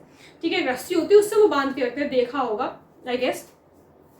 तो जब तक तो वो है, मतलब उसमें बंधी हुई है, वो एक ऑब्स्टिकल है ना वहाँ पर. अब देखो, जैसे मान लो कि वो एक तरीके का ऑब्स्टिकल है, अगर वो वहाँ पर बंधा हुआ है तो उसको मूव करना आसान नहीं है. लेकिन the moment the person removed that obstacle, वो ऑब्स्टिकल रिमूव करने का मतलब है खोल दिया उसको. अगर तो खोल दिया तो ईजिली उसको मूव कर सकते हो, फिर लेकर के पानी के रास्ते भाग गए तो वो भी थेफ्ट की ही कैटेगरी में आएगा. ठीक है, तो ये चीज़ आपको पता होनी चाहिए. Explanation forces causes an animal to move and to move everything which in consequence the motion so caused is moved by that animal. कोई डॉग आराम से, स्ट्रीट डॉग आराम से बैठा हुआ है, ठीक है, अब उसको पत्थर मारा तो वो जो है आपने मतलब कहा जाएगा कि एनिमल को आपने मूव किया है. If then explanation 5 says consent expressed or implied may be given either by person in possession or by person who has authority. Explanation 5 में consent के बारे में बताया गया है. ठीक है, ये आपको पता होना चाहिए. पनिशमेंट जो है थेफ्ट की 379 में दे रखी है, ये आपको पता होना चाहिए, जो कि 3 साल की है, और फाइन और बोथ. इसमें जो केसेस हैं वो याद कर लो. प्यारेलाल भार्गव वाला case, Pyarelal Bhargava versus state of Rajasthan, Avtar Singh versus state of Punjab, जिसमें ये कहा गया था, ये आपको पता होना चाहिए कि electricity theft is not a theft. ये जो है आपके प्री के लिए इंपॉर्टेंट है. अवतार Singh versus state of Punjab, जिसमें ये कहा गया कि इलेक्ट्रिसिटी का जो थेफ्ट होता है, electricity theft is not a theft. ठीक है, अंडर आईपीसी नहीं है ये theft. K. N.. Mehra versus Rajasthan का केस आपको पता होना चाहिए. अब थेफ्ट में भी कुछ गिने चुने सेक्शंस हैं जहां से आपको सवाल देखने को मिलेंगे. 380 में आपको बता रखा है थेफ्ट इन ड्वेलिंग हाउस. तो वो ड्वेलिंग हाउस का मतलब है जहां पर लोग रह रहे हैं, पीपल आर स्टेइंग देयर, तो वो ड्वेलिंग हाउस होता है. ठीक है, या थेफ्ट इन बिल्डिंग, वेसल और टेंट जो कि यूज करी जा रही है एज अ ह्यूमन ड्वेलिंग, वहां पर 7 years है प्लस फाइन. अगर आप वहां पर जो है चोरी करने कोई जाता है तो 7 years प्लस फाइन है. 381 में दे रखा है थेफ्ट कर रहा है कोई क्लर्क, सर्वेंट या फिर servant of property in possession of the master. Master की कोई प्रॉपर्टी सर्वेंट या क्लर्क के पोजेशन में दी और उसकी चोरी अगर कर ली, जैसे मैंने अपनी घड़ी मान लो अपने सर्वेंट को दे रखी कि तुम संभाल करके रखना है इसको, वही चोरी करके भाग गया, तो यहाँ पर भी 7 साल की पनिशमेंट है प्लस फाइन है. ठीक है, 382 में बता रखा है theft after preparation made for causing death, hurt और restraint in order to the committing of the theft. की मतलब प्रिपरेशन करके रखिए कि ज्यादा किसी ने बोला तो जो है गोली से उड़ा दूंगा, ठीक है, मार दूंगा, तो 10 साल की पनिशमेंट में है प्लस फाइन है. ठीक है, अब आपका एक्सटॉर्शन वाला चीज आ जाता है 383 से. एक्सटॉर्शन में देखो क्या बता रखा है. एक्सटॉर्शन में है कि whoever intentionally puts any person in fear of injury to that person or to any other and thereby dishonestly induces the person so put in fear to deliver to any person. Extortion का मतलब है कोई चीज़ extort कर लेना, उसको डरा करके, धमका करके, बेसिकली धमकी दे करके जो है कोई चीज़ उससे एक्सटॉर्ट कर लेना. अब जनरली पैसे होते हैं या प्रॉपर्टी होती है, ठीक है, तो वो एक्सटॉर्शन में आ जाता है. उसको डराने का मतलब ये है कि अगर ये कहना कि अगर तुमने ऐसा नहीं किया तो तुम्हारे बच्चे को किडनैप कर लूंगा या तुम्हारे बच्चे को मार दूंगा, इस तरीके से जो चीज़ें जानते हो, मूवीज़ वगैरह देखते हो तो पता होगा एक्सटॉर्शन क्या होता है. ठीक है, अब वो क्या डिलीवर क्या करना है, कोई भी प्रॉपर्टी हो सकती है डिलीवर करने के लिए, कोई वैल्यूबल सिक्योरिटी हो सकती है, ठीक है, या फिर एनीथिंग विच इज साइंड. जैसे मान लो कोई चेक है, उसने बोला कि साइन चेक दो, मुझे ब्लैंक चेक दो साइन करके, तो that is also will come under extortion. और या फिर सील्ड विच में be converted into valuable security, कोई ऐसी चीज है जो कि सील्ड है और जिसको जो है कन्वर्ट किया जा सकता है वैल्यूबल सिक्योरिटी में. जैसे अगर किसी फॉर एग्जांपल किसी ब्लैंक पेपर पे साइन करके दे दिया, स्टैम्प पेपर पे या कुछ भी ऐसा है, तो अगर उसमें वो कुछ भी फिर मैटर छाप दे तो उसको कन्वर्ट किया जा सकता है ना वैल्यूबल सिक्योरिटी में, तो वो भी एक्सटॉर्शन की श्रेणी में आएगा. एक्सटॉर्शन उसने कमिट करा है, ऐसा माना जाएगा. 384 में पनिशमेंट दे रखी है, वही सेम पनिशमेंट जो आपकी थेफ्ट की है, 3 साल और फाइन और बोथ. ये आपको याद होना चाहिए. अब 385 में क्या बता रखा है, putting person in fear of injury in order to commit extortion. आप किसी पर्सन को इंजरी के फियर में रख रहे हो क्योंकि आप उसके ऊपर एक्सटॉर्शन कमिट करना चाहते हो, तो अभी कमिट हुआ नहीं, करना चाहते हो, तो 2 साल तक की पनिशमेंट है और फाइन और बोथ. ठीक है, 2 साल तक की पनिशमेंट और फाइन नहीं है, शायद यहाँ पर एंड फाइन है, लेट मी कंफर्म. 385 हाँ, और फाइन, ओके टू और फाइन और बोथ. ठीक है, 386 में आपको extortion by putting a person in fear of death और ग्रीवियस हर्ट, वहां पर तो जो है ऊपर 385 में आप इंजरी का फियर दिखा रहे हो और 386 में आपने पर्सन को फियर ऑफ डेथ में रख दिया या मार देंगे ऐसा करा, या फिर ग्रीवियस हर्ट के फियर में रखा, तो फिर 10 साल तक की पनिशमेंट है प्लस फाइन है. ठीक है, 387 में you are putting person in fear of death और grievous hurt in order to commit extortion. ठीक है, डेथ या ग्रीवियस हर्ट के फियर में अगर आपने रखा है तो 7 साल तक का पनिशमेंट है और प्लस फाइन है. डिफरेंस क्या है 386 में 387 में, समझ आ गया होगा वैसे. 386 का मतलब ये है कि आपने एक्सटॉर्ट जो है यही दिखा करके किया, आपने उसको एक्सटॉर्ट यही दिखा करके किया कि हम मार देंगे या ग्रीवियस हर्ट कॉज कर देंगे. 387 में आप सिर्फ अभी उसको फियर में रख रहे हो, ठीक है, कि एक्सटॉर्शन कमिट हो जाएगा तुम्हारे साथ, वहां पर कमिट हो गया है, यहाँ पर अभी हो जाएगा एक्सटॉर्शन कमिट, तो वैसे में क्या है 7 साल तक की पनिशमेंट है प्लस फाइन है. 388 में क्या है, extortion by threat of accusation of an offence punishable. कि आप एक्सटॉर्शन किसी बंदे से इस नाम पे कर रहे हो कि अगर जो है तुमने ये चीज नहीं करी तो तुम्हारे ऊपर ये वाला ऑफेंस लगा देंगे, ठीक है, जो कि पनिशेबल है विद डेथ या फिर लाइफ इम्प्रिजनमेंट एक्सेट्रा।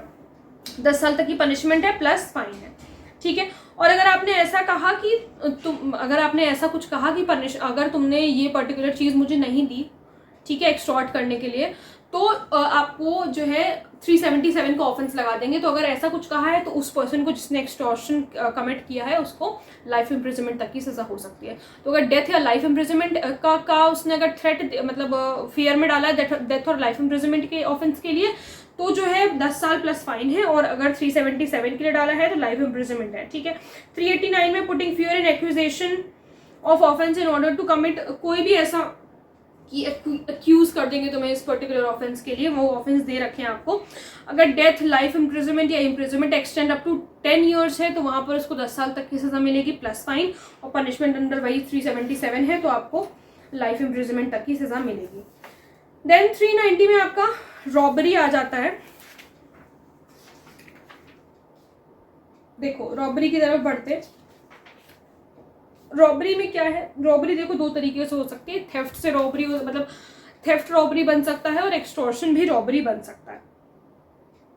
तो जहां पर if the offender eight the time of committing of extortion offender is in presence of the person put in fear. एक तो एक्सटॉर्शन हम कह रहे हैं उसने फोन पे किया, ठीक है, फोन पे किया तो उधर वाले ऑफेंसेस में जाएगा 383 384 वाले में। लेकिन अगर सामने खड़ा है और उसके बाद वो अगर एक्सटॉर्शन कमिट कर रहा है, मतलब वो ऐसा कुछ कर रहा है, तो वो एक्सटॉर्शन रॉबरी की श्रेणी में आ जाता है, समझे। अगर वो सामने है तो वो एक्सटॉर्शन रॉबरी हो जाएगा, लेकिन अगर वो फोन पे ऐसा करे तो वो एक्सटॉर्शन ही रहेगा, ठीक, पहली चीज। और commits extortion by putting that person in fear of instant death की, तुरंत मार देंगे तुम्हें, या इंस्टेंट हर्ट के, या इंस्टेंट रॉन्गफुल रेस्ट्रेंट की, अगर उसको फियर में रखता है तो।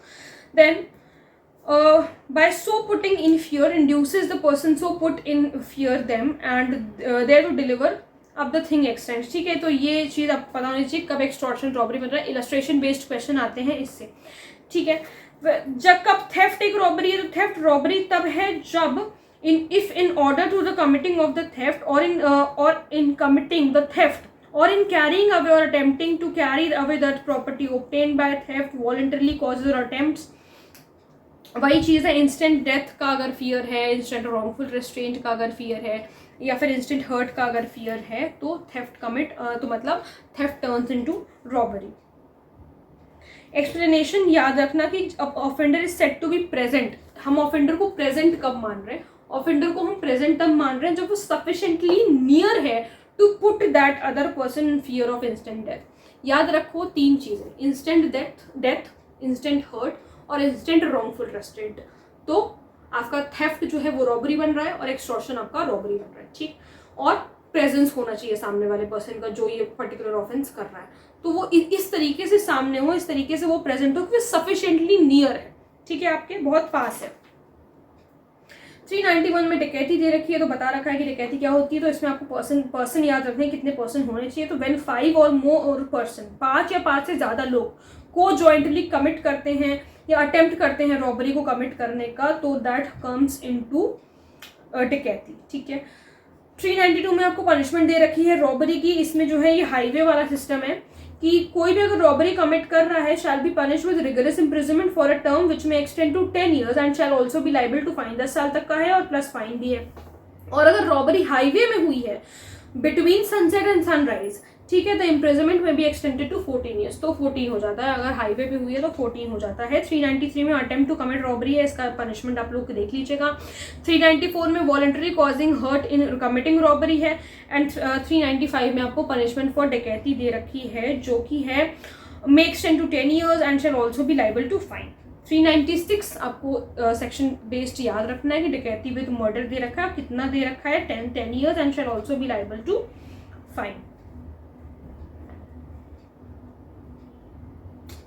ओके, सो पहले shall be punish with death है, ठीक है, और इम्प्रिजनमेंट फॉर लाइफ है, और rigorous imprisonment for a term. Rigorous imprisonment भी हो सकती है। डेथ देखो, डकैती विद मर्डर अगर किया है तो डेथ की पनिशमेंट हो सकती है, या इम्प्रिजनमेंट फॉर लाइफ हो सकती है, या फिर रिगरस इम्प्रिजनमेंट हो सकती है 10 साल तक की प्लस फाइन हो सकता है, ठीक है। अब यहाँ पर इतना कुछ इंपॉर्टेंट नहीं है, 399 आपका इंपॉर्टेंट है कि डकैती जो है क्योंकि प्रिपरेशन की स्टेज पर भी पनिशेबल होती है, तो ये आपको पता होना चाहिए, ये आपको याद रखना है कि 10 साल तक की इसमें भी पनिशमेंट है, रिगरस इम्प्रिजनमेंट है, ठीक है। बस इसमें और कुछ ऐसा नहीं है, कुछ इलस्ट्रेशंस अगर इसमें है तो वो आप देख लीजिएगा।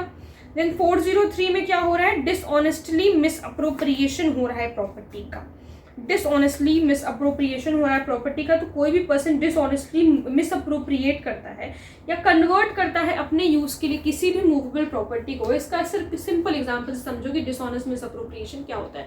जैसे मैं हूँ, मुझे किसी का मोबाइल गिरा पड़ा, आईफोन मतलब मिल गया, ठीक है, रोड में, मेरी किस्मत बहुत अच्छी है, मिल गया मुझे आईफोन पड़ा हुआ। फिर उसके बाद जो है मैंने वो आईफोन उठाया, मैंने कोशिश भी नहीं की उस बंदे को ढूंढने की कि ये किसका है, मतलब I did not recourse to the public authorities, ना मैंने पुलिस में जाकर के कंप्लेन लिखवाई कि भाई ये जो है पर्टिकुलर चीज़ खो गई है किसी पर्सन की या गिर गई है, मैंने ऐसा कुछ भी नहीं किया। मैंने उसको बहुत ही कन्वीनियंटली अपने यूज़ के लिए मैं जो है उसको यूज़ करने दें। वैसे ऐसा कभी करना नहीं, किसी का फ़ोन वोन यूज़ करने की कोई ज़रूरत नहीं है, जो भी आपको अगर बाई चांस मिल जाता है, और किसी को ऐसी हिदायत भी नहीं देनी है, बिकॉज यू नेवर नो कि वो फ़ोन किस पर्टिकुलर चीज़ के लिए यूज़ हुआ है, या वो उससे कोई क्रिमिनल ऑफेंस वगैरह तो नहीं हो रखा है, तो बुरा फिर फंस जाते हैं इसमें। इसलिए जो है इस तरीके की चीज़ करने के लिए सिर्फ एग्जाम्पल के लिए मैं आपको बता रही हूँ कि अगर ऐसा कुछ होता है that I used that phone for my personal interest, for my thing, तो इसको हम कहते हैं criminal miss appropriation of property. मैंने मिस अप्रोप्रिएट किया है किसी मूवेबल प्रॉपर्टी का, ठीक है। तो यहाँ पर पनिशमेंट है 2 साल तक की, or with fine or with both. Illustration याद कर लेना, इलस्ट्रेशन इंपॉर्टेंट है, ठीक है। तो 404 आपका बहुत ज़्यादा इंपॉर्टेंट हो जाता है, क्योंकि ये आपको बता रहा है कि डिसऑनेस्ट मिस अप्रोप्रिएशन हुआ है of a property possessed by a deceased person. अगर किसी डिसीज्ड कोई मृत व्यक्ति अगर पड़ा हुआ है और उसने कोई भी चीज़ ऐसी कोई भी चीज़ पहनी हुई है विच इज़ वैल्यूबल, कोई मूवेबल प्रॉपर्टी ऑब्वियसली, तो वो अगर आप कोई अगर पर्सन लेकर के जाता है तो वो भी डिसऑनेस्ट मिस अप्रोप्रिएशन में ही आता है, ठीक है। तो यहाँ पर क्या है कि अगर नॉर्मल पर्सन ने ऐसा किया है तो 3 साल तक का इम्प्रिजनमेंट है and shall also be liable to fine. But अगर ऐसा कोई ऑफेंडर है which at the time of such person's decease was employed by him as a clerk और servant, the imprisonment may extend to 7 years। यानी कि अगर कोई clerk है, कोई सर्वेंट है, और अगर तब उसने ऐसा किया है तो 7 साल तक की जो है 7 साल तक की इम्प्रिजनमेंट हो जाती है। मतलब अगर क्लर्क और सर्वेंट ने किया तो पनिशमेंट आपकी जो है वो बढ़ गई है, ठीक है। फिर उसके बाद 405 है, जो कि हमने क्रिमिनल ब्रीच ऑफ ट्रस्ट के बारे में बताता है, ठीक है। क्रिमिनल ब्रीच ऑफ ट्रस्ट क्या है, whoever being in any manner entrusted with property or with any dominion over property। देखो कोई भी ऐसा पर्सन है जो कि क्रिमिनल ब्रीच ऑफ ट्रस्ट किस तरीके से हो रहा है, देखो इसको एग्जाम्पल से समझिए। एक इलस्ट्रेशन यहाँ पर दिया हुआ था, देखो इसका जो इलस्ट्रेशन ए है देख लेना, इसके इलस्ट्रेशंस देखो, मैं जहाँ आप लोगों को जो चीज़ इंपॉर्टेंट बता रही हूँ वो इंपॉर्टेंट से भी ज़्यादा इंपॉर्टेंट है जो कि पूछी जाती है एग्जाम में, ठीक है। तो इलस्ट्रेशन ए देखो इसका क्या कह रहा है, इलस्ट्रेशन ए कह रहा है A being executor to the will of a deceased person. A जो है वो एग्जीक्यूटर है विल का, किसी डिसीज्ड पर्सन की विल है, उसका एग्जीक्यूटर है। डिसऑनेस्टली, वो डिसऑनेस्टली डिसओबे करता है लॉ को, which directs him to divide the effects according to the will. Disobey करते हुए लॉ को उसने क्या किया, डिवाइड किया इफेक्ट्स को according to the will and appropriate them to his own use, और उसने खुद के अपने यूज के लिए उसको कर लिया यूज, ठीक है। तो A has committed criminal breach of trust. तो ये हो गया अब आपका प्री के लिए, मैं आपको बता दे रही हूँ। 407 आपके लिए इंपॉर्टेंट है, criminal breach of trust by carrier etcetera. 408 में criminal breach of trust by clerk और सर्वेंट, जो कि 7 साल तक का है प्लस फाइन है। 409 में criminal breach of trust bye public servant और बाय बैंकर और मर्चेंट और एजेंट, ये आपको पता होना चाहिए, जो कि 10 साल तक की इनके इम्प्रिजनमेंट फॉर लाइफ है मैक्सिमम, और जो है मिनिमम आपके लिए मिनिमम जो है 10 साल तक की है प्लस फाइन है। तब हम आएंगे आप स्टोलन प्रॉपर्टी पर। स्टोलन प्रॉपर्टी एक ऐसी प्रॉपर्टी जो कि ट्रांसफर करी गई है किसी पर्सन को बाय थेफ्ट, मतलब किसी ने चोरी करके उसको दिया है, ठीक है, या एक्सटॉर्शन करके या रॉबरी करके, या फिर कोई ऐसी प्रॉपर्टी है जिसको क्रिमिनली मिस अप्रोप्रिएट करके किसी पर्सन के पास है, वो एक क्रिमिनली मिस अप्रोप्रिएटेड प्रॉपर्टी है जो कि किसी पर्सन के पास है। और in respect of criminal breach of trust has been committed, उसको एक स्टोलन प्रॉपर्टी कहते हैं। जैसे चोर बाजार वगैरह में प्रॉपर्टी नहीं होती है तो वो स्टोलन प्रॉपर्टी बेसिकली होती है, तो सबको पता होता है, ठीक है। और जहां पर transfer, whether the transfer has been made or the misappropriation or breach of trust has been committed within or without India, उससे कोई फर्क नहीं पड़ता। इफ सच प्रॉपर्टी सब्सिक्वेंटली, ये क्वेश्चन पूछा जाता है कि अगर वो प्रॉपर्टी, ये स्टोलन प्रॉपर्टी जो है subsequently comes into the possession of a person legally entitled, it ceases to be a stolen property. जैसे मान लो कि मेरा मोबाइल चोरी हुआ, ठीक है, और वो चोरी हो गया, ठीक है, फिर उसके बाद वो मिल गया मुझे, तो वो अब कुछ नहीं हो सकता, अब हम कुछ नहीं कर सकते। वो स्टोलन प्रॉपर्टी अगर वापस मिल गई तो it ceases to be a stolen property, वो स्टोलन प्रॉपर्टी नहीं रही, ठीक है।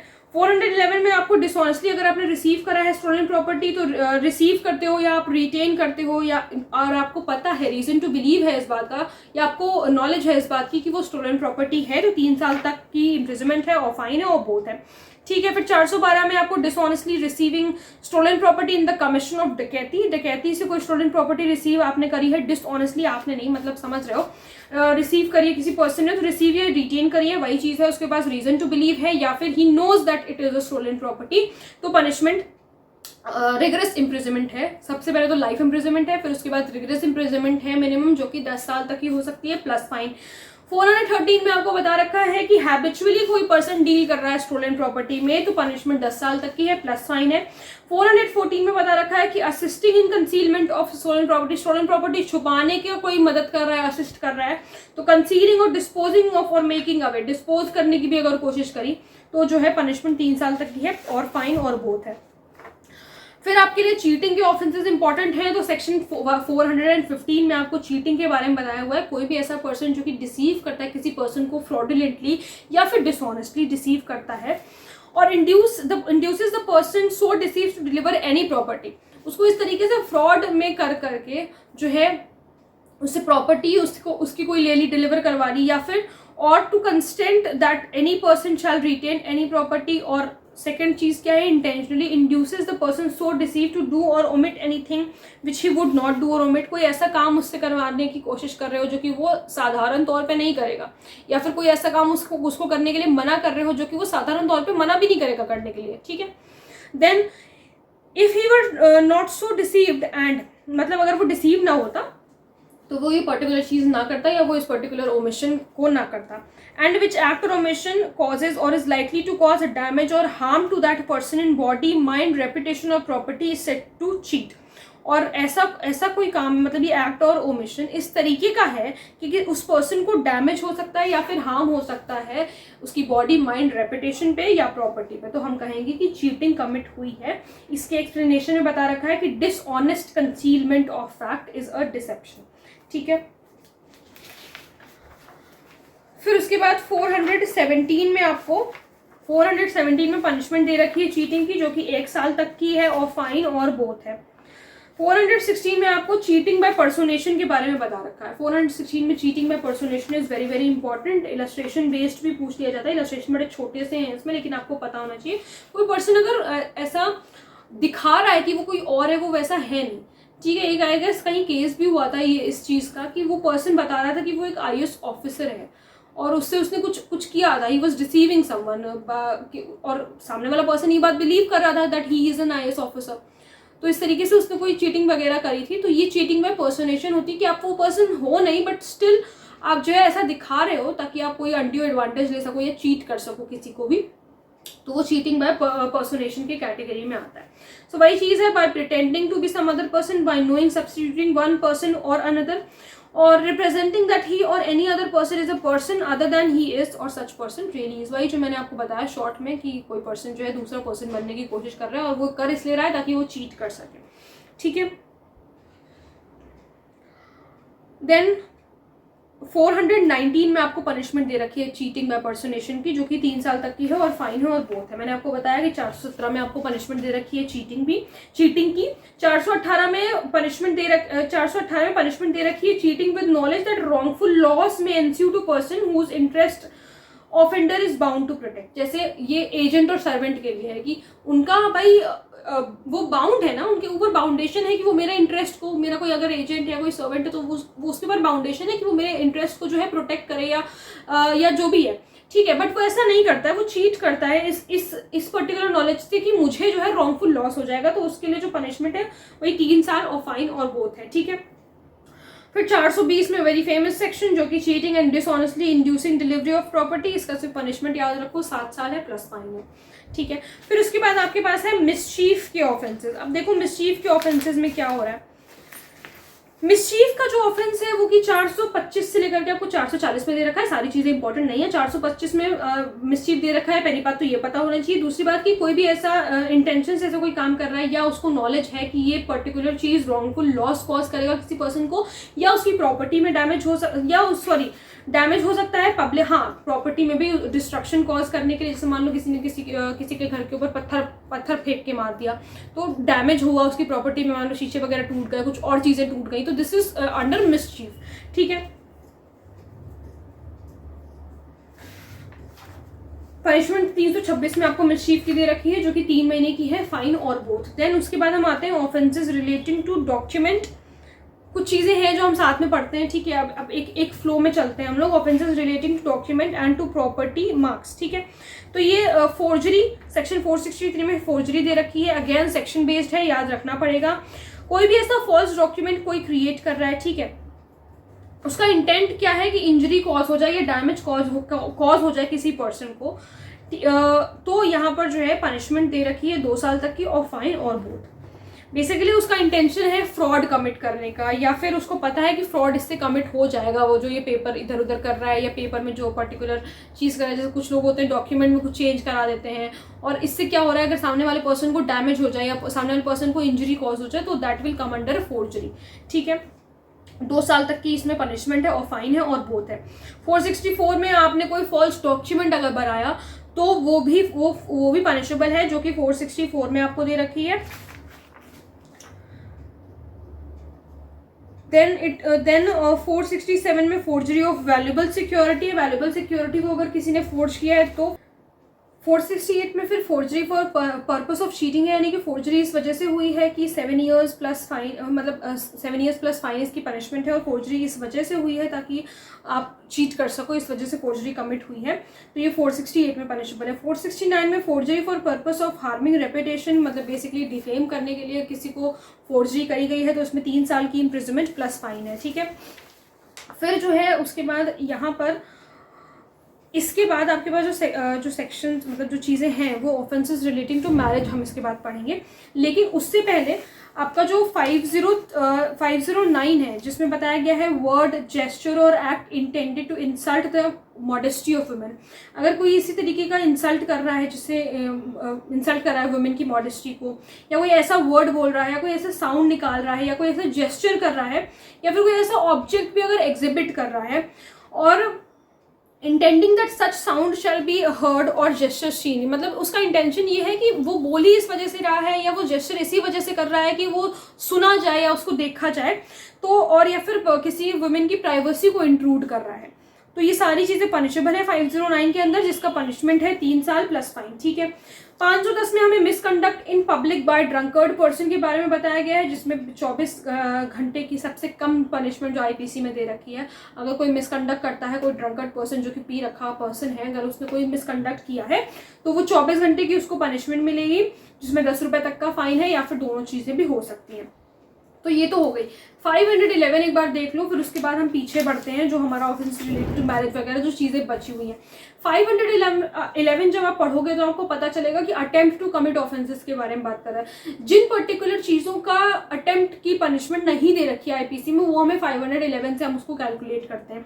ठीक है, तो punishment for attempting to commit offences punishable with life imprisonment or other imprisonment. तो जहां पर एक्सप्रेस प्रोविजन नहीं है कोर्ट के द्वारा, जहां पर नहीं प्रोवाइड कर रखा है, वहां पर लाइफ इम्प्रिजनमेंट 1/2 हो जाएगी, और अगर अदर इम्प्रिजनमेंट है तो 1/2 of a maximum term with such fine और बोथ। लाइफ इम्प्रिजनमेंट का हाफ हम कैसे निकालेंगे, सेक्शन 57 आईपीसी को आपको रेफर करना होगा।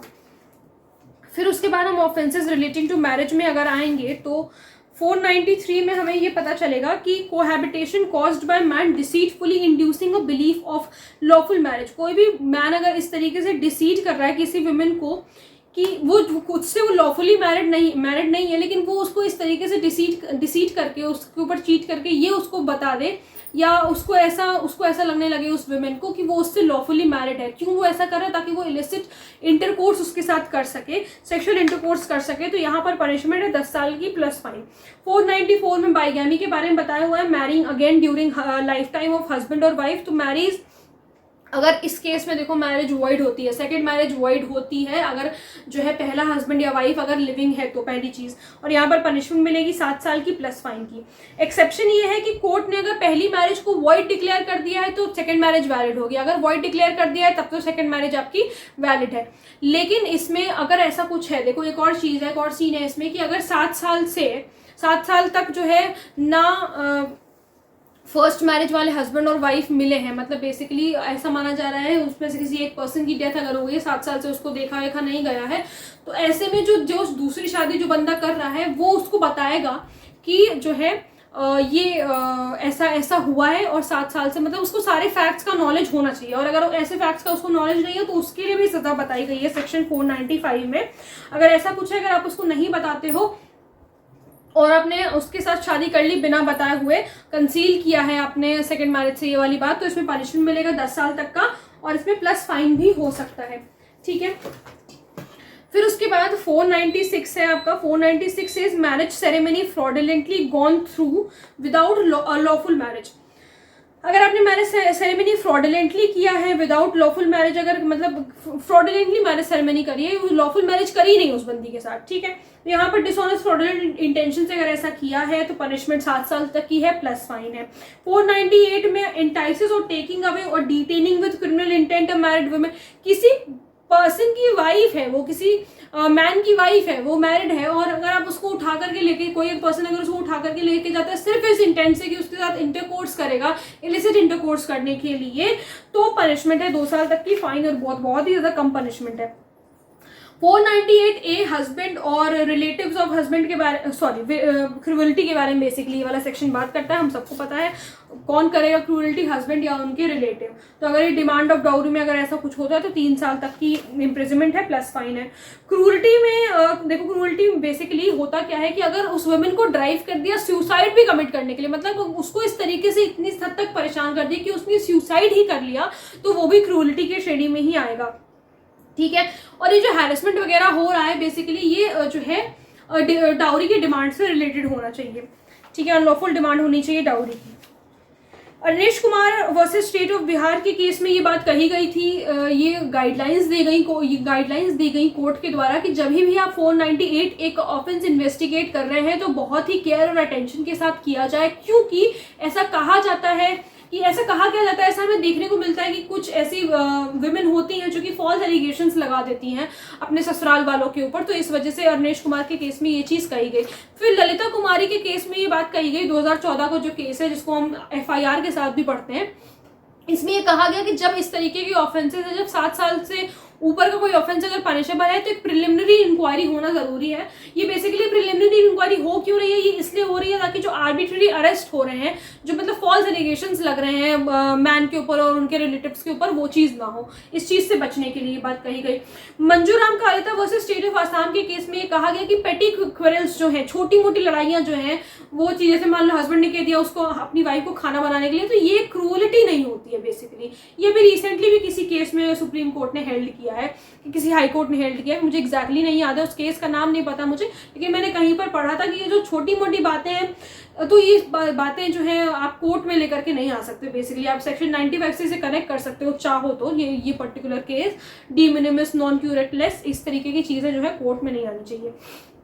304B में हमें डाउरी डेथ के बारे में बताया गया है, इस वजह से डाउरी डेथ को हमने वहाँ पर नहीं पढ़ा। डाउरी डेथ देखो क्या हो रही है, डाउरी डेथ अगर इन सर्कमस्टांसेस में कॉज हो रही है, कोई भी अगर बर्न्स है, बॉडली इंजरी है, विच अगर मतलब नॉर्मल सर्कमस्टांसेस में उसकी डेथ ऐसी नहीं होती है। अगर कोई ऐसे बॉडली इंजरी है, वो जली हुई है, अगर मान लो कि उसको जला दिया गया है तब उसकी डेथ हो गई इस वजह से, तो माना जाता है कि डाउरी डेथ वगैरह का केस बन सकता है, लेकिन 7 साल within 7 years of marriage में ऐसा होना चाहिए। ठीक है, it is shown that soon before her death she was subjected to cruelty or harassment. ये पर्टिकुलर चीज प्रूव हो जाए किसी तरीके से कि उसको जो है क्रूरल्टी उसके ऊपर करी गई थी या किसी तरीके का कोई हैरेसमेंट उसके ऊपर किया गया था, या तो उसके हस्बैंड के द्वारा या फिर उसके हस्बैंड के रिलेटिव के द्वारा।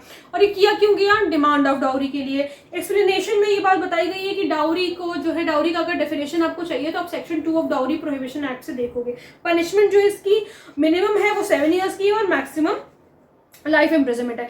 कमेश पांजियार वर्सेस स्टेट ऑफ बिहार के केस में ये बात कही गई कि सुप्रीम कोर्ट ने हेल्ड किया कि जितने भी एसेंशियल एलिमेंट्स हैं 304 को जो कॉन्स्टिट्यूट कर रहे हैं वो फुलफिल होने ही चाहिए डाउरी डेथ में। अगर एक भी एसेंशियल नहीं है तो हम नहीं मानेंगे कि 304B का ऑफेंस हुआ है। Satbir Singh and another versus state of Haryana के केस में कहा गया कि इमीडिएटली बिफोर का ये मतलब है कि कोई ना कोई कनेक्शन होना चाहिए। एकदम इमीडिएटली बिफोर, अब एकदम ही मत समझो कि तुरंत ही उसके ऊपर क्रूरल्टी कोई हुई हो, आप ऐसे समझो कि कोई ना कोई कनेक्शन होना चाहिए डाउरी डेथ के बीच में और क्रूरल्टी के डाउरी डिमांड के बीच में, ठीक है, डेथ के बीच में और जो भी उसके ऊपर हैरेसमेंट वगैरह हुआ है उसमें कोई ना कोई कनेक्शन होना चाहिए। तो ये चीज हो गया। ये वीडियो हो सकता है आपको लग रही हो कि बीच से कट हुई है, बिकॉज कट इस वजह से हो गई है बीच से, मतलब मैं क्या ही बताऊं, कैमरा बंद हो गया था, ठीक है, कैमरा बंद हो गया था। मुझे जब मैंने पूरा खत्म कर लिया आईपीसी तब मुझे पता चला कि जो है वीडियो तो बंद हो गई है, तो इसी वजह से बीच से कट हुई। अगर आपको लग रही है तो मैं एक्सट्रीमली सॉरी। वैसे मैं चाह नहीं रही थी कि ऐसा कुछ हो कि मुझे बीच में कट करना पड़े, लेकिन कोई बात नहीं, हो गया तो हो गया, कुछ अच्छे के लिए में भी हुआ होगा, ठीक है। तो चलो डिफेमेशन के बारे में अब हम बात करेंगे। डिफेमेशन हमको 499 से 502 में आपको देखने को मिलेगा। डिफेमेशन का मतलब है, हम बहुत सरलता से अगर बात करें तो कहते हैं कि मानहानि का दावा कर देना किसी की, यानी मान लो कि किसी ने किसी के ऊपर केस कर दिया तो सामने वाला बंदा अगर केस जीत गया कहता है मैं तुम्हारे ऊपर मानहानि का दावा करूंगा। सुना होगा ऐसे आपने फिल्मों में, कहते हैं मानहानि का दावा करूंगा। मानहानि का मतलब है डिफेम, तुमने मुझे डिफेम करने के लिए जो है मेरे ऊपर केस दायर किया, ठीक है। कोई भी वर्ड जैसे बोले गए हैं, कोई साइंस है, विजुअल रिप्रेजेंटेशन है, इंटेंडेड टू बी रेड, तो यहाँ पर अगर आपने कोई पब्लिकेशन किया है, कुछ भी ऐसा किया है जिससे उसकी जो है उसको हार्म हो रहा है, उसकी रेपुटेशन को हार्म हो रहा है, या आपको ऐसा रीजन टू बिलीव है कि इस तरीके का इम्प्यूटेशन जो मैं कर रहा हूँ उससे उसके तो वो डिफेम होगा ही वो पर्सन, तो उसको डिफेमेशन कहा जाता है, या उसकी रेपुटेशन को हार्म होगा तो उसको डिफेमेशन कहा जाता है। अभी जो एक्सप्लेनेशन है ये आप खुद से पढ़ लेना, इसके जो एक्सेप्शंस हैं वो थोड़े से इंपॉर्टेंट हो जाते हैं, हालांकि बहुत ज़्यादा घुस के से सवाल पूछते नहीं है प्री में, लेकिन फिर भी imputation of truth which public good requires to be made or published, कोई ऐसा इम्प्यूटेशन आपने किया है किसी पर्सन के लिए, आपने बोला तो है लेकिन वो है सच, भले गलत बोला है, उसके रेपुटेशन पर बोला है, लेकिन वो सच बात है पब्लिक गुड के लिए अगर है तो, ठीक है। Public conduct of public servant, conduct of any person touching any public question, publication of reports of proceedings of court, merits of case decided in court और conduct of witness concerned, merits of public performance. Merits of public performance का मतलब होता है जैसे मान लो कि मैं अगर ये वीडियो बना रही हूँ, हो सकता है कि मेरी वीडियो किसी को पसंद आए, किसी को ना पसंद आए, तो इस पर कंट्रोल तो नहीं होता, बट बेसिकली यहाँ पर ये है, तो मैं ये आप लोगों के ऊपर मैं केस नहीं कर सकती, या मैं किसी के ऊपर केस नहीं कर सकती कि इन्होंने मुझे डिफेम किया है। अगर कोई नेगेटिव कमेंट करता है तो उस पर कोई केस नहीं हो सकता। क्यों? Because I chose to be here, I chose to be in front of camera, or the person who is singing in a live performance or person who is singing on YouTube chose to be in front of you people, तो इसके लिए वो defamation का case नहीं file कर सकता है, ठीक है। तो ये चीज़ है। Then censure passed in good faith by person having lawful authority over other. Accusation preferred in good faith to authorized person. Imputation made in good faith by person for protection of his or others' interest. Caution intended for good of person to whom conveyed for public good. ठीक है, तो मतलब aware कराने के लिए अगर आपने किसी पर्सन की अच्छाई के लिए अगर आपने कोई बात बोली है तो आप मतलब वो जिसके बारे में बोला है गलत, वो ये नहीं कहेगा कि डिफेम किया है मुझे, ठीक है। सेक्शन 500 में पनिशमेंट दे रखी है डिफेमेशन की, 2 साल तक की है, फाइन है और बोथ है। 501 में आपको printing or engraving matter known to be defamatory, कोई ऐसा डिफेमेटरी मैटर प्रिंट किया गया है या एनग्रेव किया गया है कहीं पर, एनग्रेव करने का मतलब समझ रहे हो, एनग्रेव किया गया है कहीं पर तो गुदा हुआ जैसे हम कहते हैं, कहीं पर वैसे लिखा हुआ है, एनग्रेव्ड है, वॉल वगैरह में जैसे एनग्रेव वगैरह चीज़ें होती है वो, तो 2 साल तक की पनिशमेंट है और फाइन है और बोथ है। 502 में सेल ऑफ प्रिंटेड और एनग्रेव्ड सब्सटेंट, यहाँ पर तो एनग्रेव्ड ही हो रहा था, लेकिन यहाँ पर सेल भी हो रहा है अगर उस मैटर का, तो 2 साल तक का फाइन, 2 साल तक की पनिशमेंट है, वो फाइन और बोथ। ठीक है, तो ये चीज़ें जो हैं आपको याद रखनी है। हाँ, Shreya Singhal versus union of India का यहाँ पर केस है। ये केस पूछा गया है जिसमें बताया गया कि 66A ऑफ आईटी एक्ट को अनकॉन्स्टिट्यूशनल डिक्लेयर कर दिया गया है, क्योंकि ये वायलेट कर रहा है article 19 which is freedom of speech and expression को वायलेट कर रहा है। इस वजह से जो है इसको अनकॉन्स्टिट्यूशनल घोषित किया गया था श्रेया सिंघल के केस में। ठीक है, देन हम आएंगे क्रिमिनल इंटिमिडेशन पे। क्रिमिनल इंटिमिडेशन क्या होता है? Whoever threatens injury to his person, proper reputation और प्रॉपर्टी जिसमें वो पर्सन इंटरेस्टेड है, या फिर intent to cause harm or to do an act which he is not bound or to omit. ठीक है, as to means of avoiding the execution of such act, तो ये क्रिमिनल इंटिमिडेशन है। 504 में बताया गया इंटेंशनल इंसल्ट अगर आपने करी है with intent to provoke breach of peace. Intentionally अगर आपने किसी की इंसल्ट करी है ताकि आप ब्रीच ऑफ पीस कर सको, शांति भंग कर सको, तो यहाँ पर सजा दे रखी है 2 साल तक की फाइन और बोथ। 506 में बताया गया पनिशमेंट फॉर क्रिमिनल इंटिमिडेशन। अगर आप पनिशमेंट क्रिमिनल इंटिमिडेशन की कितनी है? 2 साल तक की है, फाइन है और बोथ है। ठीक है, अगर थ्रेट दिया गया है डेथ का या ग्रीवियस हर्ट का, या फिर ऐसा कहा गया है कि डिस्ट्रक्शन कॉज कर देंगे फायर के द्वारा, यानी कि आग वाग लगा देंगे, या फिर ऐसा ऑफेंस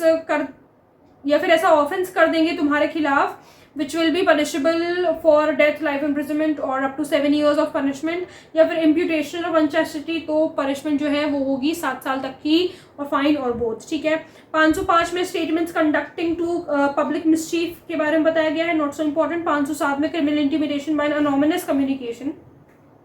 अनोमिनस कम्युनिकेशन और वो पर्सन चाह रहा है कि मतलब उसका जो है कहाँ वो रहता है, ये सारी चीज़ें कंसील हो जाएं, कंसील रहें, सारी प्रिकॉशंस ले रहा है वो ये सारी चीज़ें कंसील करने के लिए, अपना नाम कंसील करने के लिए, अपना रेजिडेंस कंसील करने के लिए, तो पनिशमेंट है 2 साल तक की प्लस 506, मतलब 2 साल तक भी है प्लस वो जो 2 साल फाइन और बोथ हम लोगों ने देखा वो भी। ठीक है, 508 में act caused by inducing person to believe that he will be rendered an object of divine displeasure. कोई जैसे पंडित वगैरह होते हैं ना, कहते हैं कि अगर तुमने ये प्रॉपर्टी ट्रांसफर नहीं करी या ऐसा नहीं किया वैसा नहीं किया तो तुम नर्क में जाओगे, है ना, तो गर्म तेल में पकौड़े बनेंगे तुम्हारे, ये सारी चीज़ें अगर बोल रहा है कोई पर्सन, तो उसके लिए भी सज़ा है जो कि है 1 साल तक की फाइन और बोथ। ठीक, तो ये यहाँ तक था। आई गेस हम लोगों ने ये सारी चीज़ें जो है कवर कर ली हैं। एक बार मैं देख लूँ कि कवर हो गई है ना सारी चीज़ें।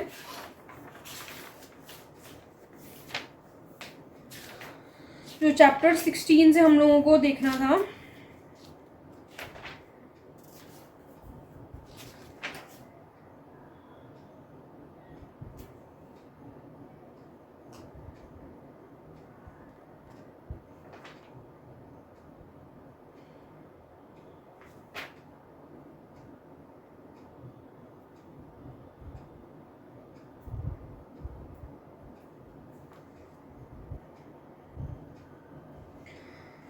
ठीक है, तो अब हमारे पास जो चीज़ें बच रही हैं वो क्या है?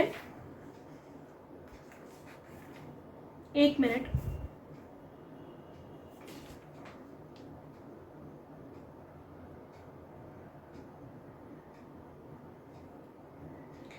ठीक है, तो अब हमारे पास जो है वो 9A में ऑफेंसेस रिलेटिंग टू इलेक्शन है। अब क्योंकि ये बहुत ज़्यादा इंपॉर्टेंट है तो इस वजह से ये थोड़ा सा जानना ज़रूरी है, क्योंकि इसमें कभी कभी पूछ लेते हैं ब्राइबरी कहाँ पर डिफाइंड है, ब्राइबरी की क्या पनिशमेंट है, तो ये सारी चीज़ें जो है हमें पता होनी चाहिए। 171A में कैंडिडेट और इलेक्टोरल राइट के बारे में बता रखा है, इतना इंपॉर्टेंट नहीं है, लेकिन ये याद रखो कि 171B में आपको ब्राइबरी के बारे में दे रखा है। तो कोई भी ग्रेटिफिकेशन देना वगैरह ब्राइबरी, जान रहे हो फिर किस तरीके की ब्राइबरी होती है। ठीक है, 171E में जो है इसकी पनिशमेंट दे रखी है जो कि 1 साल तक की है और फाइन है और बोथ है। और अगर सिर्फ ट्रीटिंग करी है, मान लो जैसे कैंडिडेट ने कहा है कि अगर तुम मुझे वोट कर दो तो मैं तुम्हें खाना पीना खिला दूंगा या जो भी है दारू वारू दे दूंगा, तो ये ट्रीटिंग के उसमें आता है, यहाँ पर सिर्फ फाइन से ही पनिशेबल होता है और कुछ नहीं होता। ठीक है, फिर उसके बाद है 171C which says undue influence at elections. अगर अनड्यू इन्फ्लुएंस हो रहा है इलेक्शंस में तो अनड्यू इन्फ्लुएंस के बारे में बता रखा है कि कोई भी अगर इंटरफेयर करता है या अटेम्प्ट करता है इंटरफेयर करने का कि वो मतलब कि फ्री एक्सरसाइज इलेक्शन वगैरह के नहीं होने देगा, तो इस तरीके की चीज़ें। ठीक है, और अगर कोई डिक्लेरेशन या प्रॉमिस वगैरह कर रहा है तो वो कोई इंटरफेरेंस नहीं होता है। ठीक है, 171D में पर्सोनेशन एंड इलेक्शंस के बारे में बताया गया है। कोई भी अप्लाई करता है या वोट करता है in the name of any other person, कोई लिविंग है या डेड है, मतलब वो आप हो नहीं लेकिन आप वो बन करके जा रहे हो सिर्फ वोट करने के लिए, चाहे वो पर्सन लिविंग हो या डेड हो, जिस पर्सन के नाम पर आप वोट करने को जा रहे हो उससे कोई फर्क नहीं पड़ता। लेकिन अगर आपने ऐसा किया है तो पर्सोनेशन एट इलेक्शंस में आ जाएगा। प्रॉक्सी जो है वो आपकी परमिटेड होती है कि मतलब कोई पर्सन घर में अगर आपके बीमार है वो अगर नहीं जा सकता वोट करने के लिए और उसके बिहाफ पे आप जा रहे हो वोट करने के लिए, दैट इज एक्सेप्टेड। 171F में जो है इसकी पनिशमेंट दे रखी है तो 1 साल तक की है, फाइन है और बोथ है। 171G में false statement in connection with election के बारे में बता रखा है।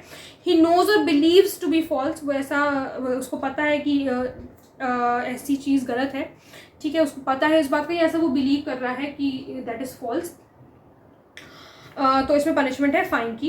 171H में illegal payments in connection with an election, अगर इलीगल पेमेंट्स किया है इलेक्शन के कमीशन में बिना किसी जनरल या स्पेशल अथॉरिटी के, तो अगर आपने देखो यहाँ पर क्या होता है, यहाँ पर एक चीज़ है, अगर एक्सपेंस आपने पब्लिक मीटिंग के लिए या एड के लिए, सर्कुलर वगैरह के लिए, पब्लिकेशन वगैरह के लिए, प्रमोट करने के लिए यूज़ किया है, अगर इलीगल पेमेंट्स अगर आपने करे हैं तो फाइन लगेगा 1000 रुपये तक का। प्रोवाइजो में एक बात दे रखी है कि अगर एक्सपेंस को आपने 10 रुपये तक, मतलब 10 रुपये से ज़्यादा एक्सीड कर दिया, 10 रुपये से ज़्यादा मतलब 10 रुपये ज़्यादा निकाल लिया आपने, अगर वहाँ से जो पेमेंट आपको मिलती है ऐड वगैरह करने के लिए बिना किसी अथॉरिटी के, और 10 दिन के अंदर अंदर अगर आप बता देते हो या परमिशन ले लेते हो अथॉरिटी से, तो फिर वो चीज़ इलीगल पेमेंट्स में नहीं जाएगी। 171I में failure to keep election accounts, अगर इलेक्शन अकाउंट्स को सही से नहीं मेंटेन किया गया है तो पनिशमेंट है 500 रुपये तक का, मतलब फ़ाइन है 500 रुपये तक की, ठीक है। तो ये चीज़ें यहाँ पर हो गई हैं। हम क्रिमिनल ट्रेसपास, मतलब ये जो ट्रेसपास वाले जो ऑफेंसेस हैं वो थोड़े से देख लेते हैं। 441 में हमें क्रिमिनल ट्रेसपास के बारे में बता रखा है। तो कोई भी पर्सन अगर एंटर करता है किसी की प्रॉपर्टी पर, ठीक है, जिसका in the possession of another with the intent to commit an offence, या फिर इंटिमिडेट करने के लिए, कोई ऑफेंस कमिट करने के लिए, इंटिमिडेट करने के लिए, इंसल्ट करने के लिए, अनॉय करने के लिए किसी पर्सन को, तो वहाँ पर जो है क्रिमिनल ट्रेसपास कमिट हो जाएगा। और एक चीज़ इसमें और होती है कि अगर वो एंटर तो लॉफुली किया है, जैसे मान लो कोई पर्सन मेरे घर पर आया, वो लॉफुली एंटर किया है, उसको ठीक है, बहुत ठीक से वो एंटर हुआ, लॉफुली उसने एंटर किया। मान लो कोई फ्रेंड है मेरा, अगर उसने लॉफुली एंटर किया है मेरे घर में और यहाँ पर रह करके वो अनलॉफुली रिटेन हो जाता है, मतलब अनलॉफुली रिटेन होने का मतलब आया तो लॉफुली था, दोस्त है इस वजह से आया, उसके बाद जो है अनलॉफुली रिटेन होने का मतलब है फिर वो इंसल्ट करने की कोशिश करता है मुझे, या अनॉय करने की कोशिश करता है, या इंटिमिडेट करने की कोशिश करता है, तो वो क्रिमिनल ट्रेसपास में चला जाएगा, ठीक है। 442 में हाउस ट्रेसपास के बारे में बता रखा है। तो जब भी कोई ट्रेसपास बिल्डिंग में हो रहा है, टेंट में हो रहा है, वेसल में हो रहा है, जो कि ह्यूमन ड्वेलिंग की तरह यूज़ किया जाता है, तो उसे हम लोग हाउस ट्रेसपास कहते हैं। 443 में लर्किंग हाउस ट्रेसपास है। तो जहाँ देखो लर्किंग हाउस ट्रेसपास भी हाउस ट्रेसपास ही होता है, इससे देखो सिर्फ सेक्शन बेस्ड क्वेश्चंस बनते हैं, ठीक है। तो लर्किंग हाउस ट्रेसपास भी हाउस ट्रेसपास ही होता है, लेकिन लर्किंग हाउस ट्रेसपास में वो पर्सन जो कि ऑफेंस करने के लिए घुसा है या ट्रेसपास जो कर रहा है जो पर्सन, वो कंसील करने की कोशिश कर रहा है, मतलब छुपने की कोशिश कर रहा है, तो ये लर्किंग हाउस ट्रेसपास होता है। 444 में lurking house trespass by night है। 445 में हाउस ब्रेकिंग है। हाउस ब्रेकिंग के जो क्लॉजेस दे रखे हैं वो एक बार देख लीजिएगा, जो 6 क्लॉजेस दे रखे हैं, इसके इलस्ट्रेशन बहुत ज़्यादा इंपॉर्टेंट है। 446 में हाउस ब्रेकिंग बाय नाइट है, और 447 में आपको क्रिमिनल ट्रेसपास की पनिशमेंट दे रखी है जो कि 3 महीने तक की है, और फाइन ऑफ 500 रुपीज़ और बोथ, ठीक है। 448 में हमें पनिशमेंट फॉर हाउस ट्रेसपास दे रखा है जो कि 1 साल तक का है, विच में एक्सटेंड टू 1000 रुपीज़ और बोथ। बाकी इसमें बहुत ज़्यादा कुछ इंपॉर्टेंट नहीं है जो कि हमें पता होना चाहिए, बस इतनी चीज़ें जो हैं इसमें इंपॉर्टेंट होती हैं। फोर्जरी वगैरह हम लोग देख ही चुके हैं। अब हम आएंगे जो चीज़ें हमारे लिए प्री के लिए से इम्पॉर्टेंट हैं, रेसिड्यूरी सेक्शंस भी जिसे हम कह सकते हैं। जैसे बहुत ज़्यादा तो क्वेश्चंस नहीं बनते, लेकिन हाँ कुछ क्वेश्चंस जो हैं इसमें प्री से बनते हैं। तो चैप्टर 6 में ऑफेंसेस अगेंस्ट स्टेट में, इसमें आपका सेक्शन 121 बहुत ज़्यादा इंपॉर्टेंट हो जाता है, जो कि कहता है कि अगर आप वेज वॉर करने की कोशिश करते हो और गवर्नमेंट ऑफ इंडिया के अगेंस्ट, तो आपको पनिश किया जाएगा। वेज वॉर करते हो, अटेम्प्ट करते हो या अबेट भी करते हो अगर किसी को, तो आप पनिशेबल होगे with the imprisonment of with death, imprisonment for life, और shall be liable to fine के लिए भी आप लाइबल हो गए। 121 में ये बात बताई गई है आप वेज वॉर करते हो, और 121A में और कॉन्स्पिरेसी बताई गई है। तो क्या मैं ये कह सकती हूँ कि ये ऑफेंस पर से ही पनिशेबल है, यानी कि अगर आप सिर्फ कॉन्स्पिरेसी ही कर रहे हो तो ज़रूरी नहीं है कि वो ऑफेंस या वेज हो ही गया हो, वॉर शुरू ही हो गया हो, ऐसा कोई ज़रूरी नहीं है। अगर सिर्फ कॉन्स्पिरेसी मात्र से ही ऑफेंस ये पनिशमेंट जो है इन्वोक हो जाएगी, ये पर्टिकुलर सेक्शन आ जाएगा, ठीक है। तो इसमें कॉन्स्पिरेसी करने के लिए क्या सज़ा है, इम्प्रिजनमेंट फॉर लाइफ है, और with imprisonment of either description which में extend to 10 years and shall also be liable to fine. इतनी बात इसमें बताई गई है। जो मैंने आपको बोला कि कॉन्स्पिरेसी, सिर्फ कॉन्स्पिरेसी ही पनिशेबल है, ये आपको एक्सप्लेनेशन में इसका देखने को मिल जाएगा।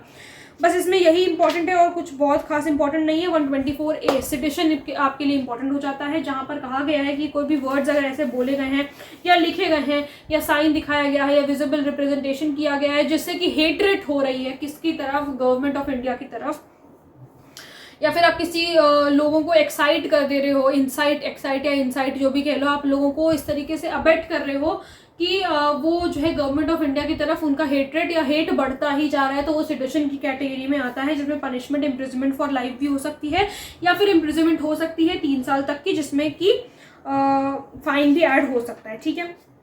इसका लैंडमार्क जजमेंट है Kedarnath Singh versus state of Bihar 1962, और श्रेया सिंघल का केस जो अभी हम लोगों ने पहले भी देखा, जिसमें 66A ऑफ IT एक्ट को अनकॉन्स्टिट्यूशनल डिक्लेयर किया गया था, तो वो भी जो है इसमें आ जाएगा।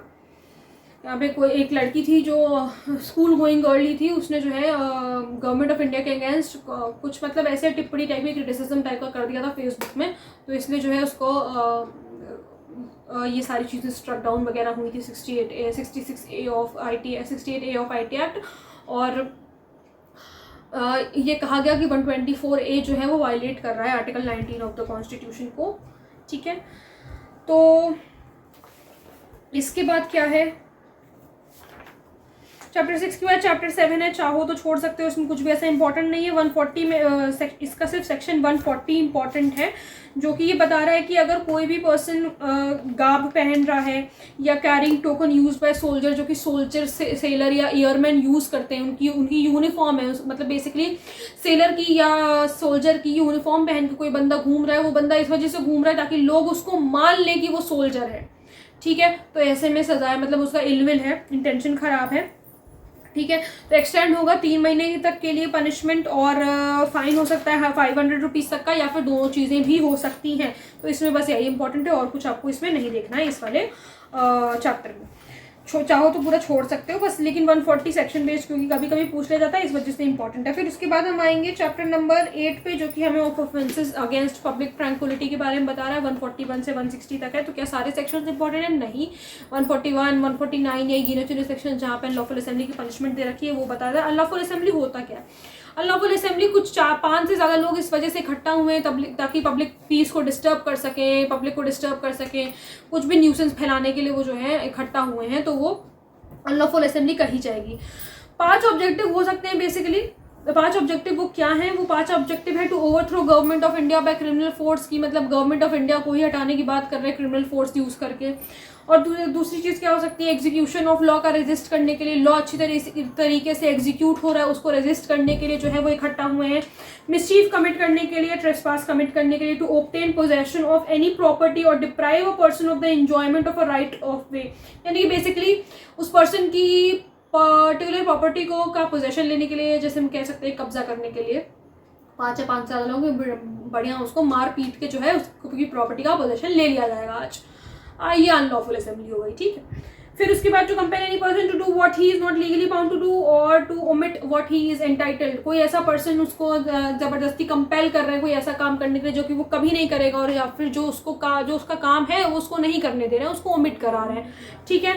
एक्सप्लेनेशन ये कहता है कि एक असेंबली उस वक्त तो विच वॉज नॉट अनलॉफुल, यानी कि उस वक्त वो lawful, N assembly which was not unlawful when it assembled, जब वो असेंबल हुई तब तो असेंबली लॉफुल थी। अब नॉट अनलॉफुल लिखने की जरूरत थी, लेकिन नहीं, चीज़ों को टेक्निकल बनाना होता है, तो इसमें कहने का मतलब ये है कि जब असेंबली असेंबल हुई तब तो वो लॉफुल थी, लेकिन सब्सिक्वेंटली अगर अनलॉफुल हो गई तो वो भी अनलॉफुल असेंबली की ही श्रेणी में आएगी, ऐसा कहा गया है। 143 में पनिशमेंट दे रखी है जो कि 6 महीने तक की है, और with fine or with both. 149 में हमें बताया गया कि कॉमन ऑब्जेक्ट जो हम कॉमन इंटेंशन के साथ पढ़ते हैं, दोनों चीजें ही बहुत ज्यादा इंपॉर्टेंट है आपके लिए।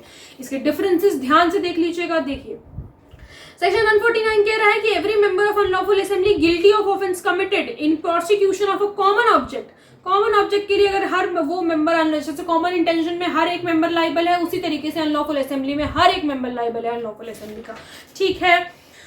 देन 142 है, अगर आप मेंबर भी हो अनलॉफुल असेंबली के, पर्सन अगर ज्वाइन कर रहा है the assembly with full knowledge that it is against the law, तो आप मेंबर हो जाओगे अनलॉफुल असेंबली में, कि आपको पता है कि वो मतलब अनलॉफुल असेंबली है, उसके बाद भी अगर आप ज्वाइन कर ले रहे हो तो you are a member of unlawful assembly. ठीक है, 146 में हमें राइटिंग के बारे में बता रखा है। तो राइटिंग जो है एक ऑफेंस है आईपीसी के अंदर, जो कि 5 या 5 से ज़्यादा लोग करते हैं, सीन क्रिएट करते हैं इस वजह से, ताकि लोगों का जो है एक प्रोवोकेटिव बिहेवियर वगैरह हो जाए, या पब्लिक ऑर्डर को डिसरप्ट करने के लिए अगर ठीक है। तो यहाँ पर मेजर इंग्रेडिएंट्स जो होते हैं इसमें राइटिंग में, कॉमन इंटेंशन होना चाहिए, कॉमन ऑब्जेक्ट होना चाहिए क्राइम को कमिट करने के लिए। 147 में पनिशमेंट दे रखी है राइटिंग की, जो कि इम्प्रिजनमेंट फॉर 2 years है, और फाइन है और बोथ है। 148 में writing armed with deadly weapon, अगर आपने उठा करके मतलब क्या बोलते हैं उसको, तलवार वगैरह, चाकू वगैरह, पिस्टल वगैरह लेकर के आओ, ऐसे डेडली वेपन जिससे डेथ कॉज हो सकती है सामने वाले पर्सन की, तो अगर आपने ऐसा कुछ किया है 3 साल तक की पनिशमेंट है, और विद फाइन है, और विद बोथ है। मैं आपने बोलती हूँ, मतलब अपने ऊपर मत ले लेना, मतलब ऑफेंडर के बारे में या अक्यूज्ड के रिस्पेक्ट में आई एम टेलिंग यू, ठीक है, वो आदत वैसी पड़ी हुई है। 159 में एफ्रे दे रखा है, तो refers to fighting in public which disturb the public peace. It refers to the fighting in public which disturbs the public peace. It refers to the fighting in public which refers to public peace. याद इसलिए कराया क्योंकि mails में भी पूछ लिया जाता है, ठीक है। तो अगर लड़ाई कर रहे हैं आप मतलब इस तरीके से, 2 लोग एक तरीके से लड़ाई कर रहे हैं ऐसे भेड़ियों के तरीके, कि पब्लिक पीस को डिस्टर्ब हो रहा है, ठीक है, पब्लिक पीस या पब्लिक ऑर्डर डिस्टर्ब हो रहा है, तो ये चीज़ ज़रूरी है। दो या दो से ज़्यादा लोग तो इन्वॉल्व होने चाहिए। अब अकेले में तो आदमी कैसे ही लड़ाई करेगा, तो 2 या 2 से ज़्यादा लोग इन्वॉल्व होने चाहिए। पनिशमेंट दे रखी है एफरे की, 1 month इम्प्रिजनमेंट है, और फाइन है, और बोथ है, ठीक है। चैप्टर 8 हो गया हमारा। चैप्टर 8 में और कुछ इंपॉर्टेंट नहीं है, अपने मर्जी से अगर आप ज़्यादा पढ़ना चाहते हैं तो आप पढ़ सकते हैं। आपके एग्जाम पॉइंट ऑफ व्यू से देखो इतना ही इंपॉर्टेंट है, मेरी बात से ऑफेंड मत हो जाया करो, ठीक है। आपके लिए एग्जाम पॉइंट ऑफ व्यू से बस इतना ही इंपॉर्टेंट है, ऑफेंसेस बाय और रिलेटिंग टू पब्लिक सर्वेंट। अब ये आपके प्री के लिए इंपॉर्टेंट है, पब्लिक सर्वेंट वाली चीज़, ठीक है, प्री के लिए सिर्फ इंपॉर्टेंट है। एक बात यहाँ पर याद रख लो कि सेक्शन 161 से लेकर के 165A तक रिपील कर दिया गया है by prevention of corruption act, ये बात आपको पता होनी चाहिए, ठीक है। और कौन से ईयर में किया गया, तो 1988 में किया गया था, ये बात आपको पता होनी चाहिए।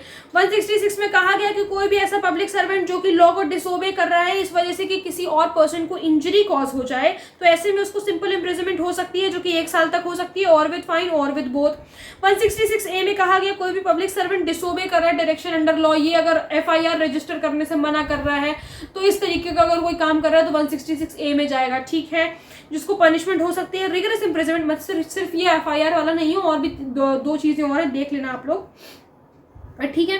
तो पनिशमेंट है यहाँ पर, रिगरस इम्प्रिजनमेंट है, जो कि 6 महीने तक की हो सकती है, जो कि एक्सटेंड किया जा सकता है 2 साल तक के लिए, ठीक है, 6 महीने से 2 साल हो सकती है, and shall also be liable to fine.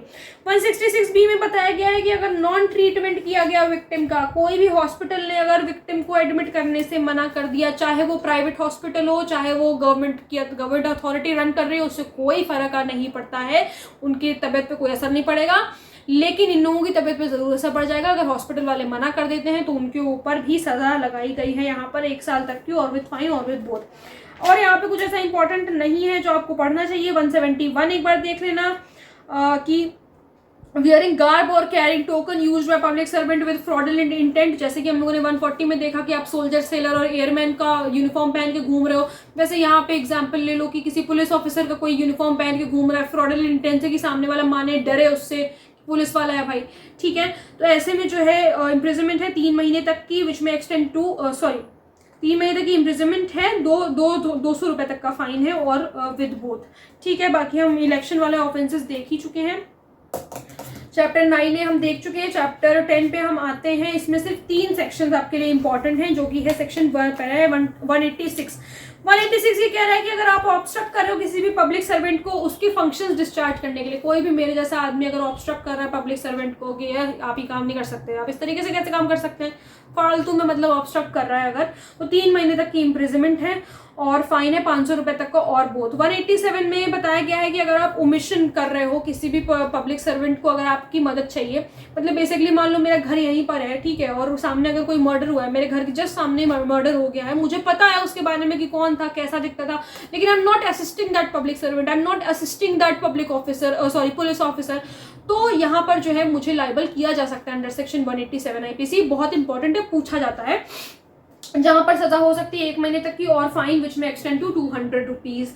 188 में बताया गया, ये दोनों प्री और मेंस के पॉइंट ऑफ व्यू से इंपॉर्टेंट है, disobedience to order duly promulgated by public servant. देखो 2 ऑफेंसेस हैं इस सेक्शन के अंडर।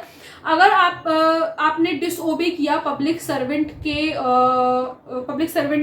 की जो भी उसने बात कही, जो ऑर्डर दिया है, अगर उसको डिसओबे किया है और आपकी उस डिसोबीडियंस की वजह से कोई ऑब्स्ट्रक्शन कॉज हो रहा है, अनोयंस कॉज हो रहा है या इंजरी कॉज हो जा रही है ऐसे पर्सन को जो कि लॉफुली एम्प्लॉयड है, तो आपको पनिशमेंट हो सकती है 1 महीने तक की और फाइन हो सकता है, और फाइन हो सकता है 200 रुपए तक का, या फिर दोनों चीजें हो सकती हैं। और या फिर आपने उसके ऑर्डर का डिसओबे किया और उस ऑर्डर को डिसओबे करने की वजह से डेंजर है ह्यूमन लाइफ को, हेल्थ को या सेफ्टी एक्सेट्रा, तो पनिशमेंट है 6 महीने तक की और फाइन ऑफ 1000 रुपीज और बोथ। ठीक है, ये हो गया आपका। अब यहाँ से और कुछ आपको नहीं पूछा जाएगा। चैप्टर 11 पे पढ़ेंगे तो false evidence and offences against offences against public justice आप देखेंगे। सेक्शन 191 इसका सबसे पहला ही सेक्शन इंपॉर्टेंट है, जो कि गिविंग फॉल्स एविडेंस के बारे में बात कर रहा है। अगर कोई फॉल्स एविडेंस आपने दिया and you are legally bound on oath, आपको ओथ दिलवाई गई है, उस बढ़िया कसम वसम दिलवाई गई, उसके बाद अगर आपने बदमाशी करी है और अगर आप लॉ की तरफ से बाउंड भी हो सही इन्फॉर्मेशन देने के लिए, अगर तब भी आपने फॉल्स एविडेंस दिया है तो उसको कहेंगे कि गिविंग फॉल्स एविडेंस है। अभी उसकी पनिशमेंट देख रहे हैं जो कि हमें सेक्शन 193 में दे रखी है। तो अगर इंटेंशनली ऐसा फॉल्स एविडेंस दिया किसी जुडिशियल प्रोसीडिंग में तो 7 साल तक की सजा है और फाइन है। ध्यान से देख लो, जुडिशियल प्रोसीडिंग में कभी भी जो है गलत इन्फॉर्मेशन, फॉल्स एविडेंस वगैरह नहीं दे रहे हैं। और अगर इंटेंशनली किसी और केस में दिया है, जुडिशियल प्रोसीडिंग में दिया, तो ज्यादा घातक प्रवृत्ति का ऑफेंस बन गया। भाई तुम्हारे बयान पे किसी का पूरा जीवन निर्भर है और अगर तुम गलत एविडेंस दे दोगे तो ये तो गलत बात है ना। तो 7 साल तक का इम्प्रिजमेंट है एंड फाइन है। Intentionally gives in any other case तो 3 साल तक है एंड फाइन है। ठीक है, 192 में बताया गया कि फैब्रिकेट किया है अगर फॉल्स एविडेंस को, किसी भी तरीके से आपने उसको फैब्रिकेट किया है, कोई भी ऐसे सर्कमस्टेंसेस इस तरीके से दिखा दिए कि ये सर्कमस्टेंसेस एग्जिस्ट कर रहे हैं, ठीक है, या फिर make any false entry in any book, किसी फॉल्स बुक में, किसी एंट्री बुक में कोई फॉल्स एंट्री कर दी गई है, आपको पता है कि कोई पर्टिकुलर चीज एज एन एविडेंस यूज हो सकती है, उसको अगर आपने फैब्रिकेट करने की कोशिश करी है ताकि जो है किसी पर्सन के ऊपर से चार्जेस हटा दिए जाएं, ये सारी चीजें फैब्रिकेटिंग करने में आती हैं। तब अब हमारे लिए सेक्शन 201 आ गया है। 201 कहता है कॉजिंग डिसअपेयरेंस ऑफ एविडेंस, अगर डिसअपेयर करते हो अगर एविडेंस को, ठीक है, और या फिर फॉल्स इन्फॉर्मेशन देते हो ऑफेंडर को स्क्रीन करने के लिए। ऑफेंडर को स्क्रीन कराने का मतलब होता है उसको आप लीगल पनिशमेंट से अगर बचाना चाहते हो तो। अच्छा, इसमें देखो 3 तरीके की चीजें आपको बताई हुई हैं, ठीक है। अगर ऑफेंडर ऐसा है जिसने कैपिटल ऑफेंस किया है, ठीक है, और फिर अगर आप उसे छुपा रहे हो तो आपको कितनी सजा होगी वो बताया गया। आपको सजा होगी 7 साल तक की प्लस फाइन। और या फिर ऑफेंडर ऐसा है जिसने कोई ऐसा ऑफेंस किया है जो कि लाइफ इम्प्रिजनमेंट से पनिशेबल है या 10 साल तक के लिए 10 साल तक की उसमें सजा है, तो 3 साल तक का आपको इम्प्रिजनमेंट होगा प्लस फाइन होगा। ये 3 साल तक का इम्प्रिजनमेंट, 7 साल तक का इम्प्रिजनमेंट उसके लिए है जो ये काम कर रहा है, जो उसको छुपाने की कोशिश कर रहा है। फिर लेस देन 10 ईयर्स वाला अगर उसने कोई ऑफेंस किया है तो 1/4 of the longest term of the, यानी कि 1/4 ऑफ द मैक्सिमम इम्प्रिजनमेंट आप मतलब उस पर्सन को मिलेगी जो कि स्क्रीन कर रहा है उसे। 202 में intentional omission to give information of offence by person bound to inform, कोई पर्सन बाउंड है इन्फॉर्म करने के लिए और उसके बाद भी वो जो है इन्फॉर्म नहीं कर रहा है, इंटेंशनली ओमिट कर रहा है, इन्फॉर्म नहीं कर रहा है, मतलब उसको ड्यूटी है उसकी इन्फॉर्म करने के लिए, बाउंड हो भाई तुम इन्फॉर्म करने के लिए, और अगर इन्फॉर्म नहीं कर रहा है तो 6 महीने तक की सजा है और फाइन है और बोथ है। 203 में हमें बताया गया giving false information respecting an offence committed. False information अगर आपने दे दी, कोई भी फॉल्स इन्फॉर्मेशन दे दी कि जो है मान लो कि ऑफेंस वहां पर कमिट हुआ था, आपने वहां पे जो है वहां तक पब्लिक अथॉरिटीज नहीं रिकॉर्ड कर पा रही, नहीं पता लगा पा रही है, आपको पता है कि वहां तक हुआ था लेकिन आपने पता नहीं वहां पर हुआ था ऑफेंस कमिट, ये फॉल्स इन्फॉर्मेशन दे दी आपने, 2 साल तक की इम्प्रिजनमेंट है और फाइन है और बोथ है। 228 में इंटेंशनल, ये सारे सेक्शंस जो आपके लिए इंपॉर्टेंट हैं, जो आपसे पूछे जाते हैं। आईपीसी में 511 सेक्शंस हैं, तो आपको एक एक सेक्शन पढ़ के जाने की जरूरत नहीं है। क्यों? क्योंकि हमारा ऑब्जेक्टिव है कि हमें एग्जाम निकालना है, ठीक है। बाकी फिर जब आप एग्ज़ाम आपका निकल जाएगा तो सारी चीज़ें आपको वहाँ सिखाई जाएंगी। इस वजह से जो आपके लिए बहुत ज़्यादा रेलेवेंट है वही आपको पढ़ना है। इसमें बहुत से ऐसे सेक्शंस हैं जो कि बिल्कुल इंपॉर्टेंट नहीं है अभी के लिए, ठीक है। 228 में इंटेंशनल इंसल्ट और इंटरप्शन किया है। अगर आपने पब्लिक सर्वेंट का जो कि जुडिशियल प्रोसीडिंग में बैठा हुआ है उसकी इंसल्ट वगैरह करी है तो 6 महीने तक का देख रहे हैं आप, 6 महीने तक की इम्प्रिजनमेंट है और फाइन है 1000 रुपये तक का और बोथ। 228A कहता है कि कोई रेप की अगर विक्टिम्स हैं तो उनका आपको आइडेंटिटी डिस्क्लोज नहीं करना है, लेकिन फिर भी अगर कोई पर्सन ऐसा करता है, अगर जब तक कोर्ट का ऑर्डर नहीं आ जाता, जैसे कोर्ट किसी मामले में कोर्ट ऑर्डर कर देती है कि डिस्क्लोज कर दो आइडेंटिटी, वो डिपेंड करता है ऑन द सर्कमस्टांसेस, लेकिन अगर कोर्ट ने मना किया है कि तो यूजुअली क्या होता है कि डिस्क्लोज नहीं किया जाता है। तो अगर आपने डिस्क्लोज कर दिया तो पनिशमेंट है 2 साल तक की और फाइन, मतलब और नहीं एंड और, मतलब ये हिंदी वाला और था, 2 साल तक की इम्प्रिजनमेंट है एंड फाइन है, ठीक है। फिर हमारे पास है कॉइन वाला चैप्टर, यानी कि चैप्टर नंबर 12, जिसमें आपके सिर्फ और सिर्फ 2 सेक्शंस आपके लिए इंपॉर्टेंट हैं, लेकिन प्री के लिए तो इंपॉर्टेंट है, साथ साथ मेंस के लिए भी। जो डेफिनेशन वगैरह कॉइन और इंडियन कॉइन की है, ये कभी कभी 2-3 नंबर में पूछ लिया जाए तो गलत क्यों करके आना, डेफिनेशन याद करके जाना। 230 में कॉइन और इंडियन कॉइन के बारे में बताया गया और 231 में काउंटर फीटिंग कॉइन के बारे में बताया गया कि अगर आप काउंटर फीट करते हो कॉइन को तो 7 साल तक की इम्प्रिजनमेंट हो सकती है, जो कि ईदर डिस्क्रिप्शन की हो सकती है, सिंपल या रिगरस, एंड फाइन हो सकता है, ठीक है। फिर हम आएंगे चैप्टर नंबर 13 पे, जो कि हमें कह रहा है कि offences relating to weights and measures. अब ये जो है इससे सेक्शन क्वेश्चन पूछा गया था, अभी मैंने रिसेंटली देखा, इस वजह से मैं आपको बता रही हूँ। RGS 2021 में सेक्शन 266 से क्वेश्चन आया था कि कौन सा ऐसा सेक्शन है जो कि कहता है कि अगर आपने सिर्फ पोजेस ही किया है weight, false weight weights and measures, तो कौन से सेक्शन में पनिशेबल होगा, तो सेक्शन 266 में पनिशेबल है, ठीक है। देखिए सेक्शन 264 में बताया fraudulent use of false instrument for weighing. अगर फ्रॉडुलेंट यूज किया है तो हूएवर फ्रॉडुलेंटली अगर यूज करता है कोई भी ऐसा पर्सन इंस्ट्रूमेंट को वेइंग के लिए अगर यूज करता है, उसको पता है कि वो चीज़ फॉल्स है, तो 1 साल तक की इम्प्रिजनमेंट है, फाइन है और बोथ है। अब यहाँ पर जितने भी आप देखोगे सबका जो है इम्प्रिजनमेंट सेम है। 265 में बता रखा है fraudulent use of false weight or measure. Fraudulent अगर आप यूज करते हो फॉल्स वेट का और मेजर का, जैसे शॉपकीपर्स कुछ नहीं होते जो कि कस्टमर्स को पागल लगाने के लिए ऑलरेडी उसमें कुछ नंबर जैसे आप इलेक्ट्रॉनिक वगैरह, जो इलेक्ट्रॉनिक वेइंग मशीन्स वगैरह आती हैं उसमें पहले से ही वो नंबर कुछ फीड, सबको नहीं कह रही, नो ऑफेंस इंटेंडेड, कि उसमें वो ऑलरेडी जो है कुछ नंबर वगैरह फीड करके रखते हैं, नंबर वगैरह फीड करके रखते हैं ताकि कस्टमर को जो है कम वेट का सामान मिले और उनका फ़ायदा हो जाता है इसमें बेसिकली, इस वजह से, ठीक है। तो यहाँ पर भी जो है अगर ऐसा कुछ फ्रॉडुलेंट यूज वगैरह होता है तो सेम वही पनिशमेंट है जो कि 264 में है। 266 में being in possession of false weight or measure, ये वही सेक्शन है जो एग्जाम में पूछा गया था, पूछा गया इसमें बस ये है कि 266 में ऑफेंस पर से है ये, अगर आप के पास सिर्फ पोजेशन ही है प्रॉपर्टी का उस particular false weight or major का, तो वो अपने आप में पनिशेबल है। इसमें 1 साल तक की इम्प्रिजनमेंट है, फाइन है और बोथ है। ये मैंने आपको कहा कि मेयर पोजेशन फॉल्स वेट का भी, फॉल्स वेट का या मेजर का, is enough to invoke the provisions. 267 में हमें बताया गया कि प्रोड्यूसिंग, मेकिंग और सेलिंग, प्रोड्यूस कर रहे हो, बना रहे हो या सेल कर रहे हो वेट या मेजर को, तो वहाँ पर भी सेम पनिशमेंट है जो कि 264 में हमें बताई गई है। फिर उसके बाद 268 से लेकर के 294A तक है, क्या है, of offences affecting the public health, safety, convenience, decency and morals. 268 में पब्लिक न्यूसेंस के बारे में बताया गया है। तो न्यूसेंस क्रिएट करना, कोई भी ऐसा एक्ट कर रहे हो या ऐसा इलीगल ओमिशन कर रहे हो जो कि इंजरी कॉज कर रहा है, डेंजर कॉज कर रहा है, अनॉयंस कॉज कर रहा है पब्लिक को, डिस्टर्ब कर रहा है बेसिकली पब्लिक इन जनरल को, ठीक है। तो इस ये वो पब्लिक न्यूसेंस की श्रेणी में आता है। 290 में हमें बता रखा है कि पनिशमेंट क्या होगी पब्लिक न्यूसेंस की। तो यहाँ पर देखो कोई पनिशमेंट वैसे प्रोवाइड नहीं कर रखी, लेकिन this section says that in any case whoever commits a public nuisance that is not otherwise provided is not otherwise punishable. इस आईपीसी में अगर पनिशेबल नहीं है तो उसको पनिशमेंट दी जाएगी सेक्शन 200 तक की, अरे सेक्शन 200 कह रही, 200 रुपीज़ तक की, ठीक है। उसको जो है पनिशमेंट नहीं, मतलब उसको फाइन देना पड़ेगा 200 तक का। अगर आईपीसी में कोई किसी और, यहाँ पर देखो उसकी कोई पनिशमेंट, एक्सप्रेसली कोई पनिशमेंट नहीं दे रखी है यहाँ पर, लेकिन इसमें क्या बता रखा है सेक्शन का मतलब क्या है कि अगर आईपीसी में अगर कहीं न्यूसेंस की पनिशमेंट नहीं दे रखी है तो अगर किसी ने पब्लिक न्यूसेंस अगर दिया है तो 200 रुपये तक का फाइन उससे ले लेना। 291 में बताया गया continuance of nuisance after injunction to discontinue. Injunction दे दिया गया भाई, इंजंक्शन लगा दिया कोर्ट की तरफ से, स्टे ऑर्डर लगा दिया गया है कि आपको डिसकंटिन्यू करना है इस पब्लिक न्यूसेंस को। उसके बाद भी अगर उन्होंने डिसकंटिन्यू नहीं किया है, बढ़िया वो मौत से जो है पब्लिक न्यूसेंस कर रहे हैं, तो पनिशमेंट होगी सिंपल इम्प्रिजनमेंट ऑफ 6 मंथ्स, 6 महीने तक की, फाइन हो सकता है या फाइन भी लगाया जा सकता है या फिर दोनों चीजें।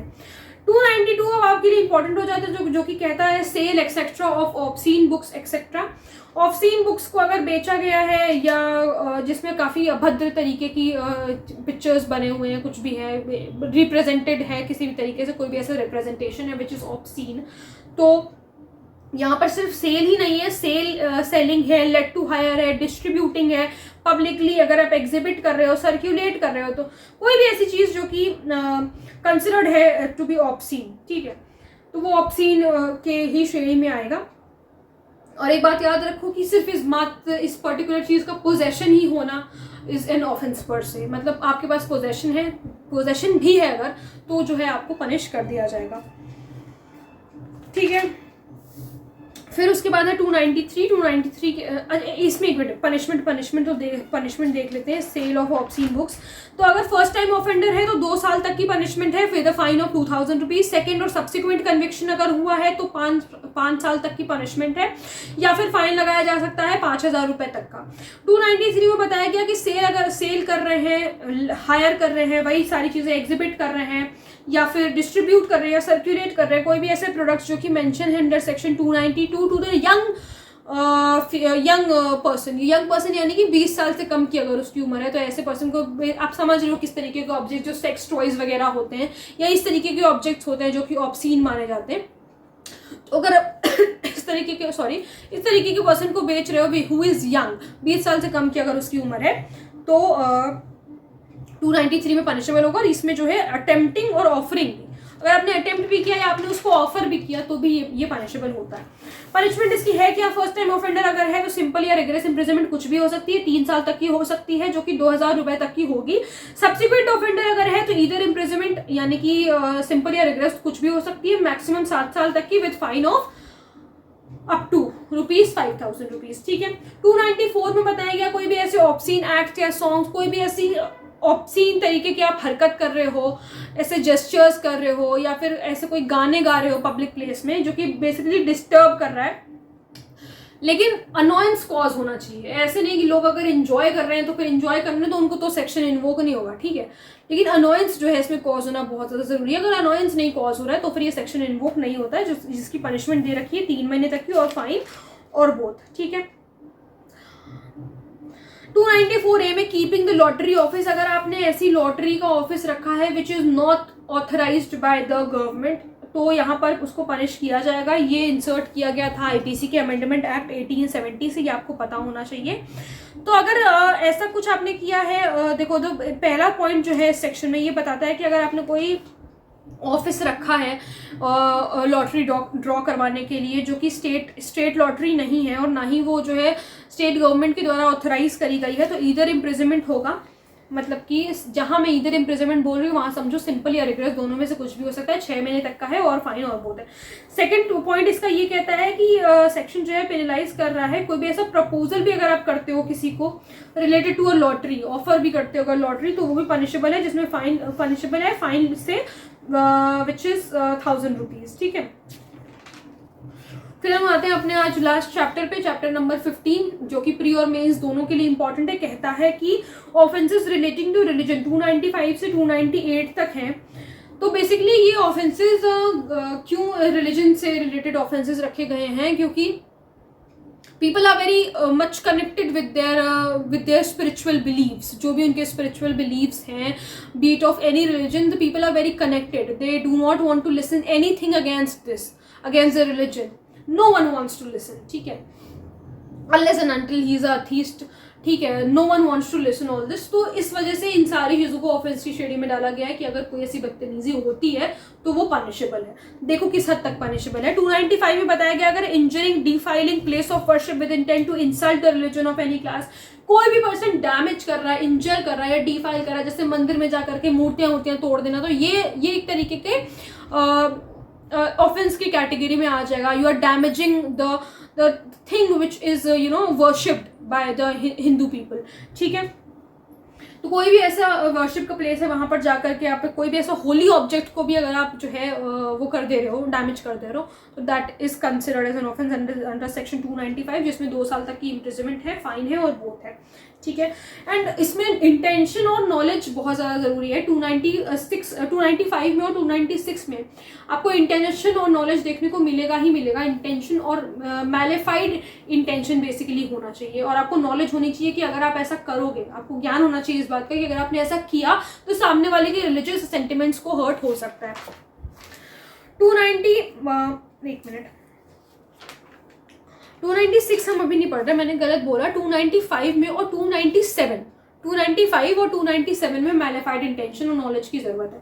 297 में कह रहा है कि अगर आप ट्रेसपास कर रहे हो बरियल प्लेसेस पे, जहाँ पर मतलब ह्यूमन कॉर्प्स वगैरह जलाया जाता है या जहाँ पर उसको बरी वगैरह किया जाता है, ठीक है, तो अगर आप वो कर रहे हो, ट्रेसपास कर रहे हो, तो वो चीज़ भी पनिशेबल है। अगर आप इसे इंटेंशन से कर रहे हो, that is wounding the feelings of any person, insulting the religion of any person, और ये अगर आपके पास नॉलेज है कि उसकी फीलिंग्स वूंड हो ही जाएंगी, वो परेशान होगा इस बात से, उसके रिलीजियस सेंटिमेंट्स हर्ट हो जाएंगे और कॉजिंग डिस्टर्बेंस, ठीक है, तो यहाँ पर अप टू 1 ईयर तक की पनिशमेंट है, और विद फाइन है, और विद बोथ है, ठीक है। देखो यहाँ पर एक चीज़ है, ये मैंने जैसा कि आपको बताया कि बिना मैलिफाइड इंटेंशन के ये सेक्शन से इन्वोक नहीं हो सकता है।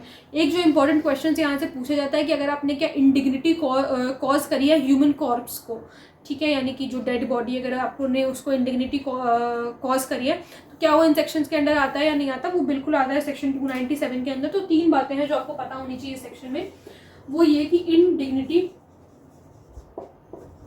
टू ह्यूमन कॉर्प्स, ठीक है, और डिफेमिंग और डिस्टर्बिंग द फ्यूनरल राइट्स, चाहे डिफेमिंग और डिस्टर्बिंग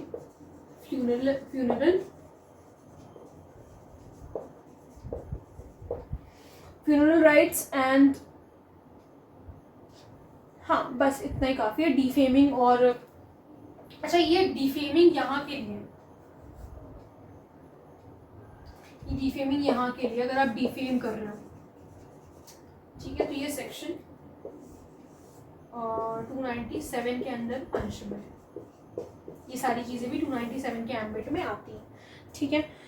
फिर 295A है। 295A सेज डेलिबरेट और malicious acts intended to outrage religious feelings of any class by insulting its religion and religious beliefs. कोई भी अगर डेलिबरेट करता है या मैलिशियस इंटेंशन है उसका किसी की फीलिंग्स को आउटरेज करने का, ऑफ एनी क्लास, आप किसी भी तरीके से कर सकते हो, चाहे आप इंसल्ट कर रहे हो या अटेम्प्ट भी अगर कर रहे हो किसी भी तरीके से, चाहे वर्ड्स हैं, साइंस है, विजिबल रिप्रेजेंटेशन है, बोल करके, लिख करके, किसी भी तरीके से अगर आप कर रहे हो, तो ये माना जाएगा कि आपने जो है उसकी रिलीजियस फीलिंग्स को हर्ट किया है, जिसमें इम्प्रिजनमेंट हो सकती है 3 साल तक की, or with fine or with both.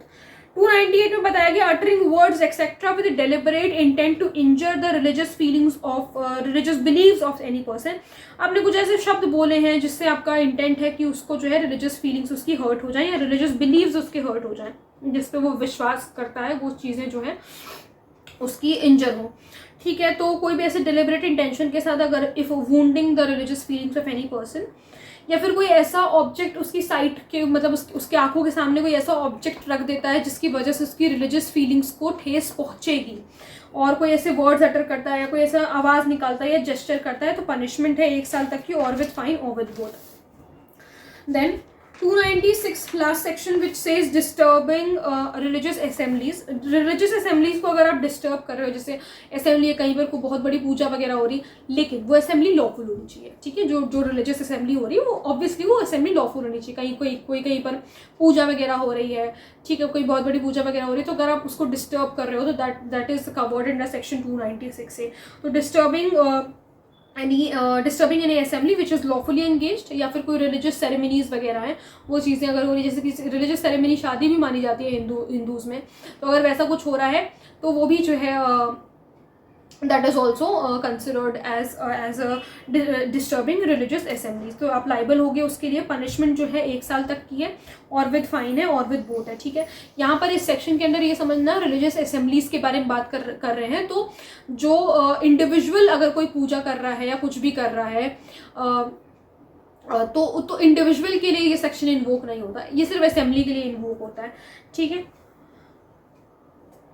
तो उम्मीद करती हूँ कि आप लोगों को सारी चीज़ें अच्छी तरीके से समझ में आई होंगी। हमने लगभग जो है सारी चीज़ें कवर करी हैं, जो कि मोस्ट इम्पॉर्टेंट चीज़ें थी। कोशिश करी कि मैंने हर एक चीज़ थोड़ी आपको पता चले कि किस में क्या दे रखा है और क्या आपके लिए बहुत ज़्यादा रेलिवेंट है और क्या इररेलेवेंट है, जिसको आप छोड़ करके जा सकते हो, ठीक है। तो उम्मीद है कि आप लोगों को समझ में आया होगा। Thank you so much. I will see you in my next video.